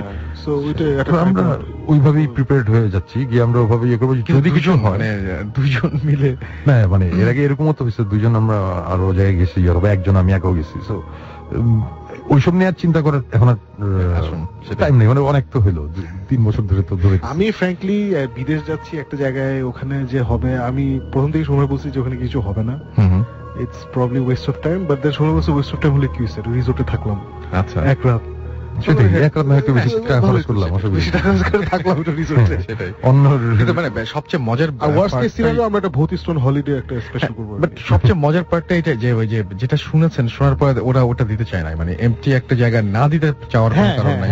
এটা এরকম না যে ভিআইপি দের জন্য, তাও না, তারপরও ওরা আবার মানে ডাইরেক্টলি না করছে না, ডাইরেক্টলি না করে না, বাট অন্যান্য অপশন দিচ্ছে, স্যার আসলে এখন সব খালি আছে, we can give you a better room, এই বহুত কিছু। আমরা তখন না, what's wrong with that room, no there is nothing wrong with that room, তখন আমরা এটা বলি ওরা একটু সামহার ইন বিটুইন আছে। তো এনিওয়েজ ওইখানে আমরা যাচ্ছি, এখন দেখা যাক ওখানে কি হয়। আর আরেকটা জিনিস হচ্ছে, এর আগেও ভৌতিকটা আসতে চাইছিলাম, আসতে পারিনি, যারা জানে না তাদের কথা বলি, তাদের জন্য বলি। সেটা হচ্ছে আমাদের খুব ক্লোজ দুটো ফ্রেন্ডের বিয়ে ছিল কক্সবাজারে। সো অ্যাকচুয়ালি আমি সাকিব আর জিবরান তিনজনই স্টার্ট করেছিলাম কক্সবাজার যাওয়ার জন্য। সো আমরা যাওয়ার পথে ওই ইউজুয়ালি যে জিনিসটা আমাদের হয় আর কি, সো সাকিব সবসময় গাড়িতে পিছনে বসে, সে সামনের সিটে বসতে চায় না, জিবরান সামনের সিটে বসে, আমি গাড়ি চালাই, এরকম একটা জিনিস হয়। তো সাকিব ওই দিন কোন একটা কারণে বলতেছে যে আমি সামনে বসবো, তো সাকিব সামনে বসছে, আমি চালাচ্ছি, পিছনে জিবরান। সো জিবরান আবার পিছনে বসে মাঝে মাঝে বমি পায়, সো এই ধরনের আবার কিছু প্রবলেম আছে। জিবরান পিছিয়ে বসতে চায় না, বমি করবো, আমি বলছি কর, অসুবিধা নেই, আমরা গাড়ি থামাবো, তুই বমি করবি। হ্যাঁ, আমি গাড়ি বসে ওটাও করছি, আমরা গাড়ি থামাইছি, সে বমি করছে, বমি লাগছে, ও থামা খাকা ওইগুলো হয়েছে। তা ইউজুয়ালি এই টাইপের জিনিসপত্র হয়। তা for some unknown reason Sakib বলতেছে যে জিবরান তুই সিট বেল্ট বেঁধে নে, তো জিবরান বলছে আমি তো পিছনে আছি। আচ্ছা না, পিছনে থাকলে সিট বেল্ট বেঁধে নে, আমি সবসময় পিছিয়ে বসলে আমি সিট বেল্ট বাঁধি, not for safety reasons. Suman ভাই যেভাবে প্রাডো চালায়, মানে এটা ফল গাই টাইপের, বুঝছো, সারাক্ষণ একটা অ্যাকশনের মধ্যে থাকে, সো সিট বেল্ট বাঁধা থাকলে ইটস ইজি টু সিট, আচ্ছা আরাম করে বসা যায়। হ্যাঁ, সো এরকম একটা ব্যাপার। সো যাওয়ার পথে যাচ্ছি, এবং আমার আবার একটা অভ্যাস আছে, সেটা হচ্ছে যে লং ড্রাইভে গেলে আমি কোথা থেকে গাড়ি নিয়ে স্টার্ট করলে আমি একটা সুরা পড়ি, এটা আমার অভ্যেস ছোটবেলা থেকে। সো আমার কোন একটা কারণে আমার একটু ইয়ে লাগছিল, আমি বারবার মানে যখনই আমি গাড়ি থামাইছি, তেল নিতে গেলে গাড়ি থামলেও তখন আমি আবার সোরাপুরি পুরো আবার গাড়ি স্টার্ট করি, এইভাবে করছিলাম। এবার যাচ্ছি আমরা। সো আমরা তখন কক্সবাজার থেকে প্রায় 65 কিলোমিটার আগে, আচ্ছা ওরকম একটা আগে একটা সময় গাড়ি চলতেছে, এভরিথিং ইজ ফাইন। সো গাড়ি নিয়ে আমি আগে, গাড়ি তখন 110 কিলোমিটার পার আওয়ার বা এরকম একটা কিছু আছে আর কি, তার মানে আসতেই চলছে তখন। 100 ইজ নট আসতে, আবার জোর, মানে আমি 140 তে চালাই, সো 100 হাইওয়ে খালি থাকলে 100 ইজ ফাইন। সো ওরকম একটা হাইওয়ে, এরকম খালি, সকাল তখন পুরো রাস্তা খালি, কেউ নাই। যাচ্ছি, যেতে যেতে হঠাৎ করে আমি দেখলাম যে আমার রাস্তার ডান দিকে কিছু দোকান, তখন হচ্ছে অনেক সকাল, মানে তখন সবাই ঘুম থেকে উঠে নাই, বা দোকানগুলো খোলে নাই আর কি। সো একটা কয়েকটা দোকান আছে, তারপরে চায়ের দোকান, টঙের দোকান টাইপের, ওইটার সামনে একটা লোক দাঁড়ায় আছে, এবং আমি লোকটার দিকে তাকিয়েছি, আমার কাছে একটু উইয়ার্ড লাগছিল, লোকটা অ্যাজ ইফ খুব কটমট করে আমার দিকে তাকিয়েছে, মানে কোনো কারণ নেই, মানে তার হাত মানে খুব স্ট্রেইট ভাবে আমার দিকে কটমট করে তাকিয়েছে। এবং আমি রাস্তাটা, আমি যখন ওকে ক্রস করছি, আমার বেশ মাথার মধ্যে আসছে, এবং আমি ওর দিকে তাকিয়েছিলাম ওকে ক্রস করার সময়, ওদিকে তাকায় আমি রাস্তাটা ক্রস করছি। But it was kind of weird এটা আমি। এবং তার কতক্ষণ, তার কয়েক সেকেন্ড পরে ঠাক করে একটা শব্দ হয় গাড়ির নিচে, নিচে একটা কিছু বাড়ি খেয়েছে, এটা একটা কিছু। সো আমি ওইটা ইগনোর করি। মাঝে মধ্যে হয় কি, হাইওয়ে দিয়ে যাওয়ার সময় যে ইট টিট ছিটকে এসে ওই যে চাকার তলে পড়লে ওইটা আবার নিচে বাড়ি খেয়ে, এটা আওয়াজ হয়। তো আমি ওইটা একটা আওয়াজ মনে করেছি যে আচ্ছা এটা কিছু না। তার কোথাও 1-1.5 মিনিট পরে একটা টার্ন, সো যেহেতু বাম দিকে টার্ন নিবে রাস্তা, সো আমি তখন যেটা করলাম, গাড়ি স্পিড কমালাম স্বাভাবিকভাবে, এখন স্পিড কমাতে হবে, 100-এ আমি তো টার্ন নিলে প্রবলেম। সো আমি ব্রেকে যখন চাপ দিলাম, আমি বুঝলাম যে আমার গাড়ি পুরোপুরি ডেড, আমার ব্রেক কাজ করছে না, এবং লিটারালি ব্রেক কোন রকম কাজই করে নাই, এবং ওই স্পিডে আমার বাম দিকে টার্ন করতে হয়েছে গাড়িটা, পুরো একটা শার্প টার্ন নিতে হয়েছে। এবং ইউজুয়ালি যেটা সকালবেলা কুয়াশার যে মাটি তো ভেজা, রাস্তা তখন ভেজা, রাইট? সো 100-এর উপরে, এবং ওই অবস্থাতে আমি ব্রেকের মধ্যে মোটামুটি দাঁড়ায় আছি আর কি, কিন্তু ব্রেক করতেছে না। এবং তার মধ্যে শার্প একটা লেফটে টার্ন নিতে হয়েছে আমার। টার্ন নেওয়ার সময় গাড়ির কন্ট্রোল হারিয়ে গেছে পুরোপুরি। এবং মানে এটা মানে ব্যাপারটা ছিল এরকম যে আমার গাড়িটা পুরোপুরি ডেড, মানে গাড়ির কোনো কন্ট্রোল আমার হাতে নাই। গাড়ি একবার লেফটে যাচ্ছে, আমার ডাইনা নিতেছি, ডাইনা যাচ্ছে, এরকম কিছুক্ষণ হচ্ছে। তো এরকম হওয়ার সময় সাকিব তখন প্রায় ঘুমাই গেছিল। তো সাকিবের হঠাৎ করে ঘুম ভাঙছে, ভেঙে দেখে যে গাড়ি খালি ডাইনে বাই যাচ্ছে, আমি কন্ট্রোলে রাখার চেষ্টা করতেছি, আর আমি মুখ দিয়ে খালি বলতেছি ও শিট, এইগুলো বলতেছে আর কি, স্ল্যাং আসতেছে, কন্ট্রোলে রাখতে পারছে না গাড়ি। মানে ইট ওয়াজ ভেরি উইয়ার্ড। এবং এত জোরে একটা গাড়ি যাচ্ছে, কোনো ব্রেক কাজ করতেছে না, মানে দিস ইজ খুব অসহায় লাগছে। আমি ঘুমাইছিলাম, মানে আমি জাস্ট সারা রাত কুয়াশা ছিল, সো টেনশনে আমি ঘুমাইনি। তখন সকাল হচ্ছে, আলো আসছে, কুয়াশা কমতেছে, ওই সুখে ভালো যা চোখটা বন্ধ করি। তখন হঠাৎ আমি ফিল করলাম যে গাড়িটা একবারে শার্পলি বায়ে ডানে করছে। সো ওইটা আমার কাছে তখন মানে ঘুমের মধ্যে মনে হচ্ছে যেটা আনন্যাচারাল। চোখ খুললাম, খুলে দেখি যে গাড়ি একবার লেফটে গিয়ে রাইটে গেল, এবং রাইটে যাওয়ার পরে মানে মিডল অফ দ্য হাইওয়ে দেখি যে একটা সিএনজি আমাদের দিকে আসতেছে। আচ্ছা, পুরো রাস্তা খালি, কোনো মানুষজন নেই। আচ্ছা, সো আমার যেটা হয়েছে, আমি এক্স্যাক্টলি 1 বছর আগে I went to Coxbazaar driving my own car, and I did something really stupid. I fell asleep. আচ্ছা, while driving I fell asleep. Just 14 kilometre আগে কক্সবাজারে I fell asleep. গাড়ি রাস্তা থেকে মাটিতে পড়ে I had a bad accident, very bad accident. আমার সাথে আমার একটা ফ্রেন্ড এন্ড কলিগ ছিল, he was hurt, 3 মাস হসপিটালে পিঠের ব্যথা এসে। ফরচুনেটলি মানে ওইরকম সিরিয়াস ইনজুরি হয়নি, he got better and everything. আমার মাশাআল্লাহ কিছুই হয়নি, গাড়ি ধ্বংস হয়ে গেছিল আর কি। আচ্ছা, মানে আল্লাহ জাস্ট বাঁচাই দিছিল আর কি। সো ওইটার পরে আমি আর কক্সবাজার যাইনি। This was the first time ওইটার পরে আমি কক্সবাজার যাচ্ছি। আচ্ছা, তারপরে আবার ঘুমিয়ে গেছি সকালে, আবার ঘুম থেকে উঠে দেখি গাড়ি আউট অফ কন্ট্রোল। আচ্ছা, আমার না পুরো ডেজ, এন্ড আমি তো সুমনের দিকে তাকাই নাই। সো আমি ঘুম থেকে উঠে আমার তো ফ্ল্যাশব্যাক হয়েছে, আমি ভাবছি সুমন ঘুমাই গেছে, কিন্তু যেটা কখনোই হওয়ার কথা না। মানে সারা জীবন ওনার সাথে বাইরে চালাইছি সকালটা, he never falls asleep, but তখন যেটা হয় ইনস্ট্যান্টেনিয়াসলি আমি ভাবছি সুমন ঘুমাই গেছে, এন্ড চোখ খুলে দেখি যে আমরা ডাইরেক্টলি একটা সিএনজির দিকে যেতেছি। আচ্ছা, সিএনজি আসতেছে, and I thought he was asleep. So আমি ধাম করে আমার ডান হাত দিয়ে স্টিয়ারিংটা বাম দিকে ঘুরেছি। সুমন ভাই স্টিয়ারিং ধরে আছে, বাম দিকে টান দিছি তো সুমন ভাই ঘুরেছে। সো দুজন টান দিছি তো গাড়িটা বামে গেছে, এন্ড উই সোয়ার্ভড, আর সিএনজিটার সাথে বাড়ি খাই নাই। মানে গাড়িটার ব্যাপারটা হচ্ছে স্টিয়ারিংটা এরকম শক্ত টাইপের একটা ব্যাপার হয়ে গেছিল, তখন স্টিয়ারিং ঠিক মতো ঘুরতেছে না, আমাদের কন্ট্রোলেই নেই। স্টিয়ারিং আমরা বাম দিকে দিলে ওটা ডান দিকে চলে যাচ্ছে, এই টাইপের হচ্ছে আর কি। সো তখন সাকিব যখন টান দিছে, আমিও তো ঘোরানোর চেষ্টা করতেছি, আমার তো ঘুরতেছে না। সাকিব আর আমি দুজন মিলে যখন বাম দিকে ঘুরেছে তখন স্টিয়ারিং ঘুরছে, নাহলে ঘুরতো না। সাকিবের তখন ঘুম না ভাঙলে সমস্যা ছিল আর কি।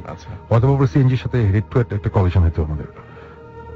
এনিওয়েজ সিএনজিটা বেঁচে যায়, বাট আমরা যখন বায়ে যাই, বায়ে যাওয়ার পরে একটা গাছ থাকে বাম দিকে হাইওয়ের পাশে। This track was downloaded from fusionbd.com. গাছের মধ্যে আমরা বাড়ি খাই। আচ্ছা, গাছের মধ্যে গাড়িটা সিভিয়ারলি বাড়ি খায়। বাড়ি খাওয়ার পরে আমাদের গাড়িটা জাম্প করে আকাশে, জাম্প করে 180 ডিগ্রি ঘুরে তারপরে আবার রাস্তার বাইরে পড়ে যেতে থাকে। যখন পড়ে যেতে থাকে তখন আরেকটা গাছ থেকে গাছের মধ্যে গিয়ে আবার বাড়ি খায়, পরপর দুটা গাছ আর কি। সো তারপরে গাড়ি যখন থামার পর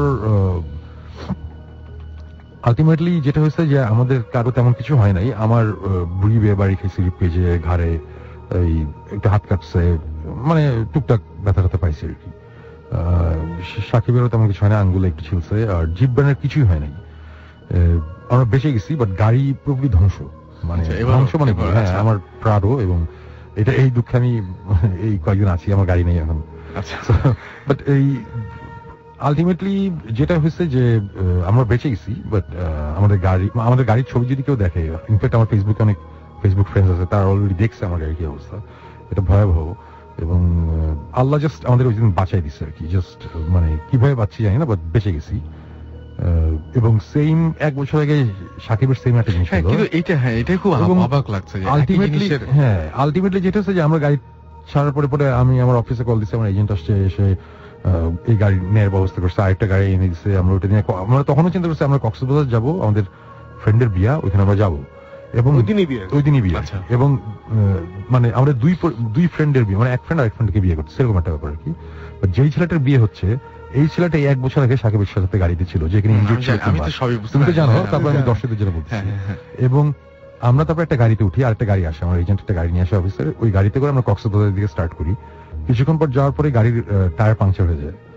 মানে ব্যাড লাকের একটা লিমিট থাকে আর কি। এর আগে আবার আমাদের অফিসে সবাই বাসে করে আসতেছিল, আমরা ঢাকা থেকে একসাথে রওনা দিচ্ছিলাম, আমরা আমাদের সুমুর গাড়িতে, আর বাসে এভরিবডি সেটিকে নেভিল টেবিল সবাই। সো মজার ব্যাপার হচ্ছে গাড়ি যখন যেখানে অ্যাক্সিডেন্ট করছে ওখানে বাস এসে থামছে, আমি তো ফোনে জানাইছি ওদেরকে, তোরা এসে আমাদেরকে বলছে যে তোরা বাসে চলে আয়। আমরা তখন না, আমরা গাড়ি আসতেছে, আমরা গাড়ি আনানো হচ্ছে, তো আমরা গাড়ি করে চলে যাবো। সো এরপরে আমাদের কি হলো, গাড়ির চাকা পাংচার, এবং গাড়ি থামলো। থামার পরে আমরা এটা আবার হাসাহাসি উঠছে, কি কপাল। মানে এরপরে গাড়ির চাকা ঠিক করা হলো, গাড়ি পরে উঠলাম, উঠে এবং যেতে যেতে তখন কক্সবাজার থেকে 12 কিলোমিটার দূরে হঠাৎ করে একটা সময় গাড়ির চাকা আবার পাংচার হয়ে গেল। আবার যে চাকাটা রিপ্লেস করছে ওটাই পাংচার হয়েছে। এবং চাকাটা পাংচার হওয়ার পরে সাকিব গাড়ি থেকে নেমে বলে কি, যে শোন ভাই এটা কি, যে কি, this is the exact place যেখানে আমি 1 বছর আগে অ্যাক্সিডেন্ট করছিলাম। এবং আমরা তাকে দেখে আসলো তাই, ঠিক যেইখানে exact same place, spot where my car left the road, মাটিতে নেমে গাছ টাছ ভেঙে গেছে, ঠিক ওইখানে আমাদের গাড়িটা থামছে। হ্যাঁ, এবং আমরা কিন্তু বলতেছি না যে ওই এরিয়াতে, ওই এরিয়া না, এক্স্যাক্টলি ওই জায়গাটায়, যেখানে আমার গাড়ি নামছে রাস্তা থেকে, ওইখানেই ওটা থামছে আর কি। মানে আমি তখন ওদেরকে দেখাইছি যে এই গাছে বাড়ি খাইছে, এখানে গিয়ে থামছে। So it was kind of weird. আমি কোইন্সিডেন্স আমি একদমই বিলিভ করি না, এটা সাকিব জানে, আমি কখনোই বলি না যে কোইন্সিডেন্স। বাট আলটিমেটলি যেটা হচ্ছে যে আমরা ওইখানে ছিলাম বেশ কিছুক্ষণ, গাড়ি তারপর ঠিক হয় না, তারপরে আলটিমেটলি ইরেশকে কল দিলাম। ইরেশ তখন ইরেশের কল দিই, আমরা নেভিলকে ফোন দিছি। নেভিল হচ্ছে আমার ফ্রেন্ডের কলিগ, নেভিলকে ফোন দিছি। নেভিল কল ইরেশের ড্রাইভার, ইরেশ কিন্তু যায় না, ড্রাইভারকে ফোন দিচ্ছে, ড্রাইভার আমার সাথে কথা বলছে। ইরেশের গাড়ি এসে আমাদেরকে নিয়ে স্ট্রেট কক্সবাজার হসপিটাল, সুমন ভাইকে হসপিটালে দেখাইছি। সুমন ভাইকে হসপিটাল পেলে তো ওরা আকাশের চাঁদ পেল আর কি, সবাই ছবি তুলতে ব্যস্ত। কিসের ট্রিটমেন্ট? হ্যাঁ, ছবি তুলে আমার ছবি বলে যে ভাই আমি শার্ট খোলা, ভাই আমার খালি গায়ে ছবি তুলবেন কেন, আমি শার্টটা পরে নি, মানে এইটা অবস্থা। এনিওয়েজ এটা অন্য কাহিনী।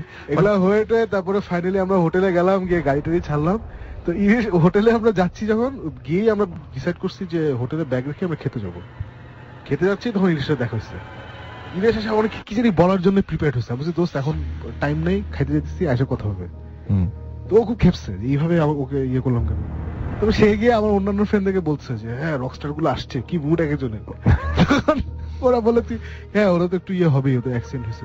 কি বেসিক্যালি আমরা ইরেশের গাড়িটারে ইউজ করছি, ড্রাইভার ইউজ করছি, কিন্তু ইরেশ জানে না যে আমাদের অ্যাক্সিডেন্ট হয়েছে। আচ্ছা, হি দেন ফাউন্ড আউট। আচ্ছা, কিন্তু মানে একই জায়গায় একই ঘটনা দুইবার, মানে এই ব্যাপারটা ওই জায়গাটা নাকি খারাপ। এখন আমাদের এই ঘটনা বলার পিছনে কারণ হচ্ছে আমরা তখন যেটা হয় আর কি, যে আমরা নামার পর তো অনেকক্ষণ এখানে ছিলাম, আশেপাশের লোকজন জ্বর হয়ে গেছে, তখন তাদের জিজ্ঞেস করলাম। একজন এসে বললো কি যে এই 5-7 দিন আগে একটা নোয়া গাড়ি অ্যাক্সিডেন্ট করছে এখানে, এবং ড্রাইভারটা মারা গেছে। তখন আমি বললাম যে এখানে কি অ্যাক্সিডেন্ট হয় নাকি। তারপর দেখলাম যে এই জায়গাটাতে নাকি বেশ কিছু ঢাকা কক্সবাজার রুটে যে অ্যাক্সিডেন্ট গুলো হয়, এই জায়গাটাতে নাকি বেশি হয়। আচ্ছা, মানে অনেক বেশি হয়। সো এটা আমার কাছে একটু ইন্টারেস্টিং লেগেছে, যে বিকজ আমি অ্যাকচুয়ালি পার্সোনালি আমি নিজের কথাই নিজে বলতেছি, বাট আমার ধারণা I M a very good driver. আমি খুব ভালো গাড়ি চালাই, এবং আমি হাইওয়েতে আল্লাহর মতে বেশ এক্সপার্ট। আমি ইভেন এটাও জানি কোন হাইওয়েতে ট্রাকের স্পিড কত, বাসের স্পিড কত, এক এক হাইওয়েতে স্পিড এক এক রকম হয়, এটা আমার মুখস্থ। সো আমি অনেক কষ্টে গাড়িটা কন্ট্রোল করার চেষ্টা করছি, গাড়ি কন্ট্রোলে আসে নাই। সো আমার কাছে জিনিসটা অনেক ইনসাল্টিং মনে লাগছে আর কি, যে কি ব্যাপার আমি গাড়িটা কন্ট্রোল রাখতে পারলাম না, এরকম। So I remember the brakes, because Sumay pore bolche মানে accident pore like what happened, so it was a brake failed, and I remember brake failed because আমার মানে Sumay তো ব্রেক রূপে দাঁড়ায় আছে, চাপ দিয়ে দাঁড়ায় আছে ব্রেক রূপে। সো কে করে আওয়াজ শোনার কথা, মানে আমি নিজে যখন গাড়ি অ্যাক্সিডেন্ট করছিলাম আমি ব্রেক রূপে দাঁড়ায় গেছিলাম। সো আমি সারাক্ষণ একটা স্ক্রিচ শুনছি, ক্যাচ করছে, মাটির উপর দিয়ে স্ক্রিচ করতেছে, মানে টায়ারের আওয়াজ ফাটায় শুনছি আমি। এখানে আমার ঘুম ভাঙছে নট বাই নয়েজ, ঘুম ভাঙছে বিকজ গাড়িটা এমনি করতেছিল, আর খুব ফাস্ট এমনি, মানে ডান দিকে বাম দিকে করছিল খুব ফাস্ট। এর জন্য ওই ডান দিক বাম দিক করলে একটা ফ্রিকশনের আওয়াজ হবে, ক্যাচ কুচ, খুব হালকা একটা ক্যাচ কুচ হয়, যে নতুন জুতা পরে ফ্লোরে একটা আওয়াজ হয় না, ওইরকম একটা আওয়াজ। ব্রেকের কোনো মানে গাড়িটা যে চাকারে ব্রেক হচ্ছে, চাকা লক হবে, ব্রেকের একটা স্ক্রিচ হবে, কিছু নাই, এবং পুরো রাস্তায় কোনো নয়েজ নাই। মানে হার্ড ব্রেক গুলো তো একটা এখন এবিএস সিস্টেমের জন্য ওইভাবে স্কিড করে না, স্কিড না করলেও তো একটা ব্রেকের একটা তো দাগ অবশ্যই কিছু একটা থাকবে, কিচ্ছু নাই, মানে ব্রেক ধরেই নেই, মানে ব্রেক ওয়াজ টোটালি ডেড, মানে ব্রেকের সাথে কোনো কানেকশনই ছিল না গাড়ির। গানে গানে কাছে টানে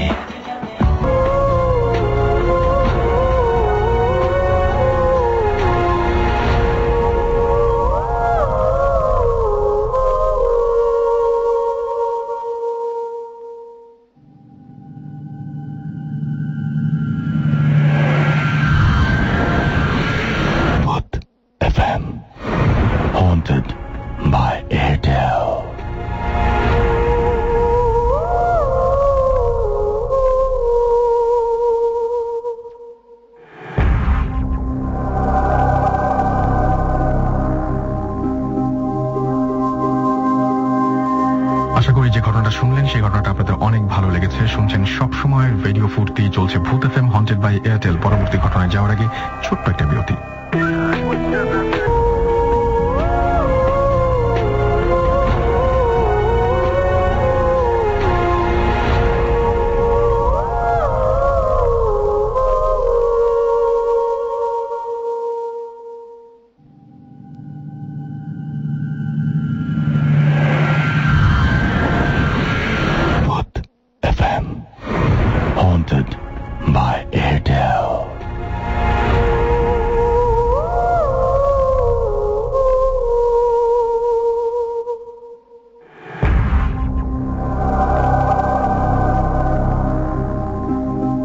বিরতির পরে আবারও ফিরে এলাম, আমি রাসেল। শুনছেন সবসময় রেডিও ফুর্তি, চলছে ভূত এফএম হন্টেড বাই এয়ারটেল। চলে যাব ঘটনায়। এই মুহূর্তে যে ঘটনাটি আমার সামনে রয়েছে সেটা তিনি লিখছেন যে আমি মিহির ফ্রম ইন্ডিয়া। বাংলাদেশ আমার ভীষণ প্রিয়, ভীষণ ভালোবাসি বাংলাদেশকে। বাংলাদেশের প্রতি আমার এত টান কেন আমি জানি না। ইচ্ছে আছে সুযোগ পেলে একবার ঠিক বাংলাদেশ যাব। যাই হোক, তোমাদের ভূত এফএম এর স্টোরিগুলো বেশ ভালো লাগে। আমাদের এখানেও ভূত এফএম ধরে না, তাই আমরা মানে নেট থেকে শুনি এবং একা স্টোরিগুলো শুনি। খুব ভয় লাগে, বেশ মজা পাই, এক কথায় ফাটাফাটি লাগে। যাই হোক, বেশি কিছু লিখলাম না, পারলে মেইলটা পড়ো। আর তোমাদের কাছেও বেশি কিছু ভয়ের অপেক্ষায় রয়েছি। ভালো থেকো। Mihir, Kalyani, Nadia, West Bengal, India. পড়ে ফেললাম ছোট্ট একটি ইমেল এবং তারপরে চলে যাবো একটা ঘটনায়, এবং ঘটনাটি আমাদের পাঠিয়েছেন দেলোয়ার। আমি দেলোয়ার ফ্রম ছাপানিয়া, এবং তিনি বলেছেন যে আমি আসতে পারবো না, ভালো লাগলে এই আমার ঘটনাটা শোনাতে পারেন।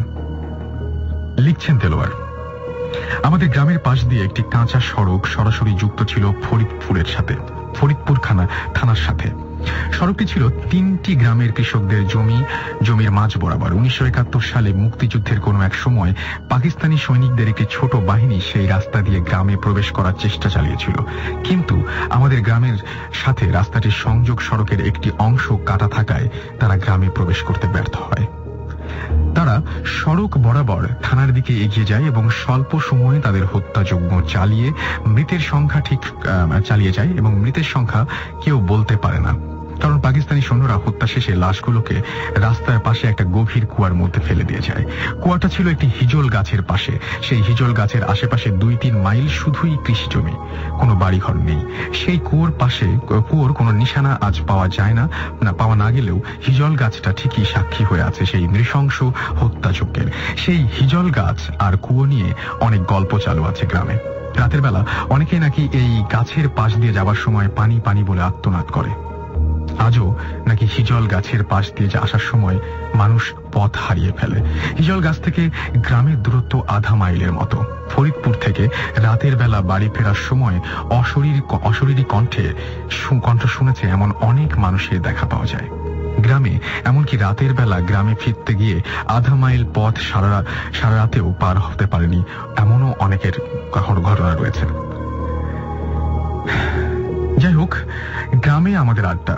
আমাদের ব্যাচের সবাই জড়ো হয়েছে সিনিয়র এক ভাইয়ের বাসায় পরের দিন একটা অনুষ্ঠানের দায়িত্ব বন্টনের উদ্দেশ্যে। অল্প কিছু কাজ, অনেক মানুষ, তাই খুব দ্রুত যার কাজ ঠিক করে দেওয়া হলো। এরপর শুরু হলো আড্ডা।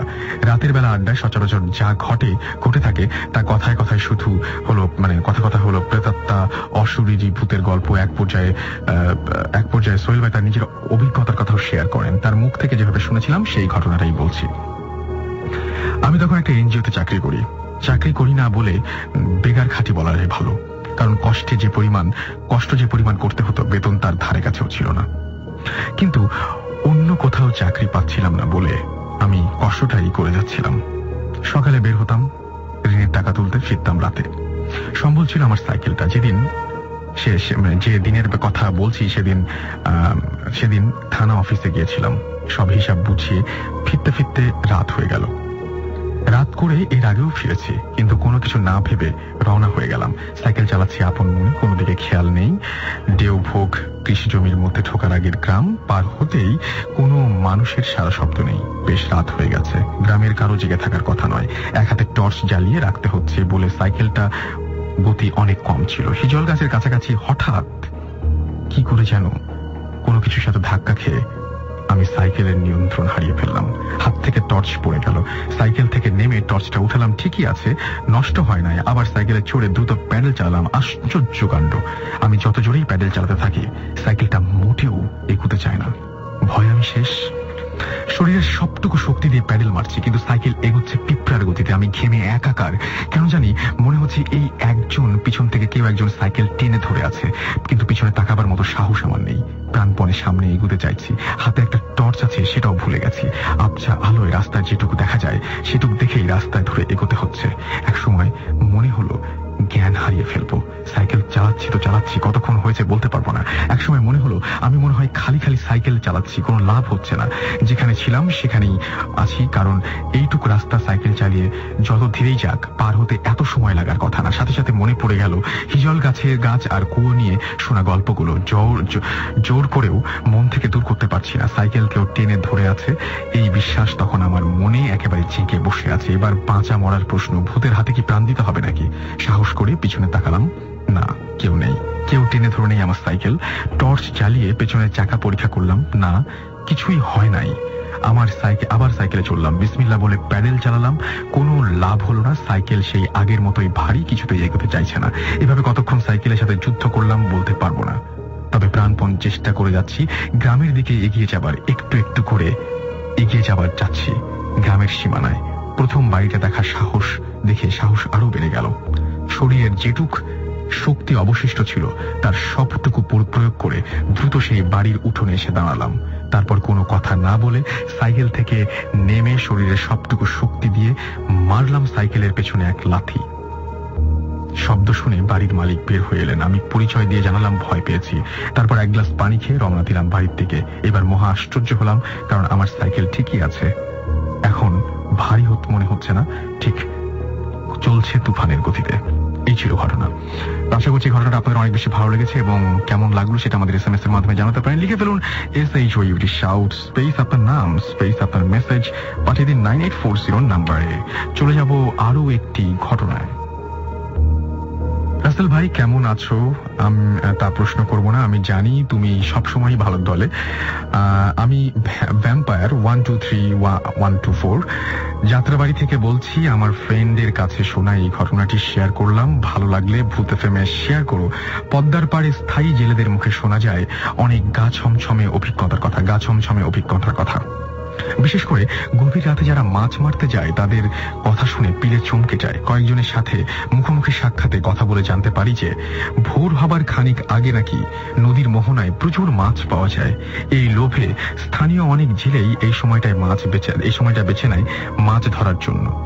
যারা ওই সময় মাছ ধরতে গিয়েছে তাদের প্রত্যেকের জীবনেই কোনো না কখনো একটা অদ্ভুত ঘটনার মুখোমুখি হতে হয়েছে। ঘটনা খুবই সাধারণ। সবার প্রথমে যার সাথে কথা হলো তার নাম তৈয়ব মাঝি। নিজের ভাইপো হাসানের সাথে নিয়ে এক রাতে মাছ ধরতে যায় সে। রাত 3টার দিকে হঠাৎ তার নদীতে বাতাস একেবারে থেমে যায়। উল্লেখ্য, নদীতে বাতাস পড়ে যাওয়া মানে ঝড়ের পূর্বাভাস। তিনি হাসানকে বলে হাল ঘুরিয়ে ফিরতি পথ ধরতে। ওনারা মাছ ধরতে ধরতে অনেকটা ভেতরে চলে গিয়েছিলেন। হঠাৎ তারা উভয়ই লক্ষ্য করলেন তাদের থেকে প্রায় মাইল খানিক সামনে দিয়ে একটি যাত্রী নৌকা যাচ্ছে। নৌকাটা হয়তো চোখে পড়তো না, কিন্তু অবাক লাগলো কারণ নৌকার ওপরে ছাউনিতে একটি অদ্ভুত রঙের বাতি দেখা যায়। অনেকটা লালচে আভা বের হচ্ছে সেই বাতি থেকে। মানুষগুলো হয়তো বিপদে পড়তে পারে ভেবে তৈয়ব দ্রুত বৈঠা মেরে হাসানের সাহায্যে ওই নৌকার পাশে চলে যান। নৌকার ভেতর উঁকি দিয়ে চমকে যায় তৈয়ব। নৌকার ভেতরে মাঝি নেই। তার চেয়ে ভয়ঙ্কর হলো পাটাতনে পড়ে আছে এক গাদা লাশ, পুরনো লাশ, পচে গলে আছে। ছাউনির ভেতর থেকে একটা মরচে পড়া হেরিকেনে আগুন জ্বলছে। তৈয়ব আলীর মুখ দিয়ে চিৎকার বেরিয়ে যায়। চাচাকে চিৎকার করতে দেখে বইটা ফেলে দ্রুত চাচার পাশে চলে আসে হাসান। দেখে তার চাচা মাথা ঘুরে পড়ে যাচ্ছে। দৌড়ে গিয়ে কোনো মতে চাচার পতন ঠেকায়। সাথে সাথে মাথা উঁচু করে তাকিয়ে দেখে সেখানে কোনো নৌকা তো দূরের কথা, কিচ্ছু নেই। আশেপাশে অন্ধকার ছাড়া আর কিছুই দেখা যাচ্ছে না। অথচ সে নিজে ওই যাত্রী নৌকা ঠেকেছিল। নৌকায় ধাক্কা খাবার আওয়াজ পর্যন্ত শুনেছে। ঠিক খানিক বাদেই প্রচন্ড বাতাসে তাদের নৌকা ডুবুডুবু হয়ে পড়ে। হাসান দক্ষ ছেলে, ছেলেবেলা থেকে নৌকা বেয়ে ওস্তাদ। কোনো মতে চাচাকে পাথরতনে শুইয়ে দিয়ে নৌকা টেনে ঘাটে লাগায়। তৈয়ব আলী টানা 1 সপ্তাহ কথা বলতে পারেনি এরপরে, এমনকি রাতে মাছ ধরাই ছেড়ে দিয়েছে। ঘটনা এখানে শেষ হলে ভালো হতো, কিন্তু শুধু তৈয়ব আলী নয়, আরো অনেক জেদের সাথেই বহু একই জিনিস ঘটেছে। পদ্মার চরে মাঝে মাঝেই জেদেরা মাছ ধরতে গিয়ে নিখোঁজ হয়ে যায়। প্রায় নৌকা ডুবির ঘটনা ঘটে। এর মধ্যে মিল আছে কি? এই ছিল ঘটনা। আশা করছি যে এই ঘটনাটা আপনাদের অনেক বেশি ভালো লেগেছে। আমার তো অনেক ভালো লেগেছিল এবং আমিও আশা করবো যে আপনাদের অনেক বেশি ভালো লেগেছে। যাই হোক, আমরা চলে যাব পরবর্তী ঘটনায়। এবং এই ঘটনাটিও আমার খুব পছন্দের একটি ঘটনা। গত মার্চ মাসের 10 তারিখে আমাদের সাথে যোগ দিয়েছিলেন ডক্টর সায়েম, এবং ডক্টর সায়েমের বেশ কিছু ঘটনা রয়েছে। সেই ঘটনাগুলো আমরা শুনবো আজকের এই এপিসোডে। এবং তারপরেই আমরা পরপর 2টো ঘটনা শুনবো। এবং আমাদের সাথে জয়েন করেছিলেন গত 24 তারিখ মার্চ মাসের তাসমিয়া, এবং তিনিও বেশ কিছু ঘটনা বলেছিলেন। সেই ঘটনাগুলো আমার ভালো লেগেছিল, সেই ঘটনাও আমরা শুনবো। তো চলুন শুনে আসি ঘটনাগুলো। At first, I would like to give thanks all Bhoot FM listeners. Basically, Rasel ভাই, আমি জিন ভূত অলমোস্ট সব সুপারন্যাচারাল পাওয়ার এতটা বিলিভ করি, আবার করিও না। This track was downloaded from FusionBD.com.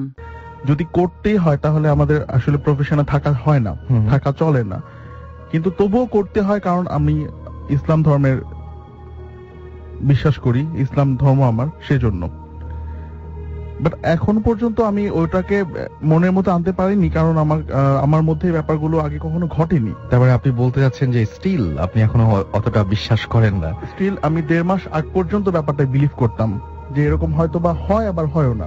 আচ্ছা, বাট গত 1.5 মাস আগে থেকে যা হয়ে গেল আমার মাঝখানে, আমার লাইফে যা হয়ে গেল, এরপর থেকে আসলে এটাকে ভুলে থাকার কোনো উপায় নেই। আচ্ছা, কি হয়েছিল বলেন, আমরা শুরু থেকে আসি। শুরু করার আগে আমি একটা কথা বলে নিতে চাচ্ছি যে আমি যে হসপিটালে জব করার সময় এই ঘটনাটা আমি এক্সপেরিয়েন্স করেছি। প্রতিষ্ঠানের স্বার্থেই হোক আর মানুষের বিশ্বাস হানি হওয়ার ব্যাপার থেকে চিন্তা করে বলছি যে আপনি কোনো হসপিটালের নাম বলবেন না, মানে বিভিন্ন হসপিটাল আপনাকে কাজ করতে হয় এবং কোনো হসপিটালের নাম আমরা এখানে উল্লেখ করব না। ওকে, ফাইন। আমি তাহলে আমার মূল ঘটনায় চলে যাচ্ছি। একদম মাস 2 আগের কথা। যতই সে পর্দাশীল হোক না কেন, সে বোরখা পরে, সে রাত 3টা মেরে ফেলেছিল।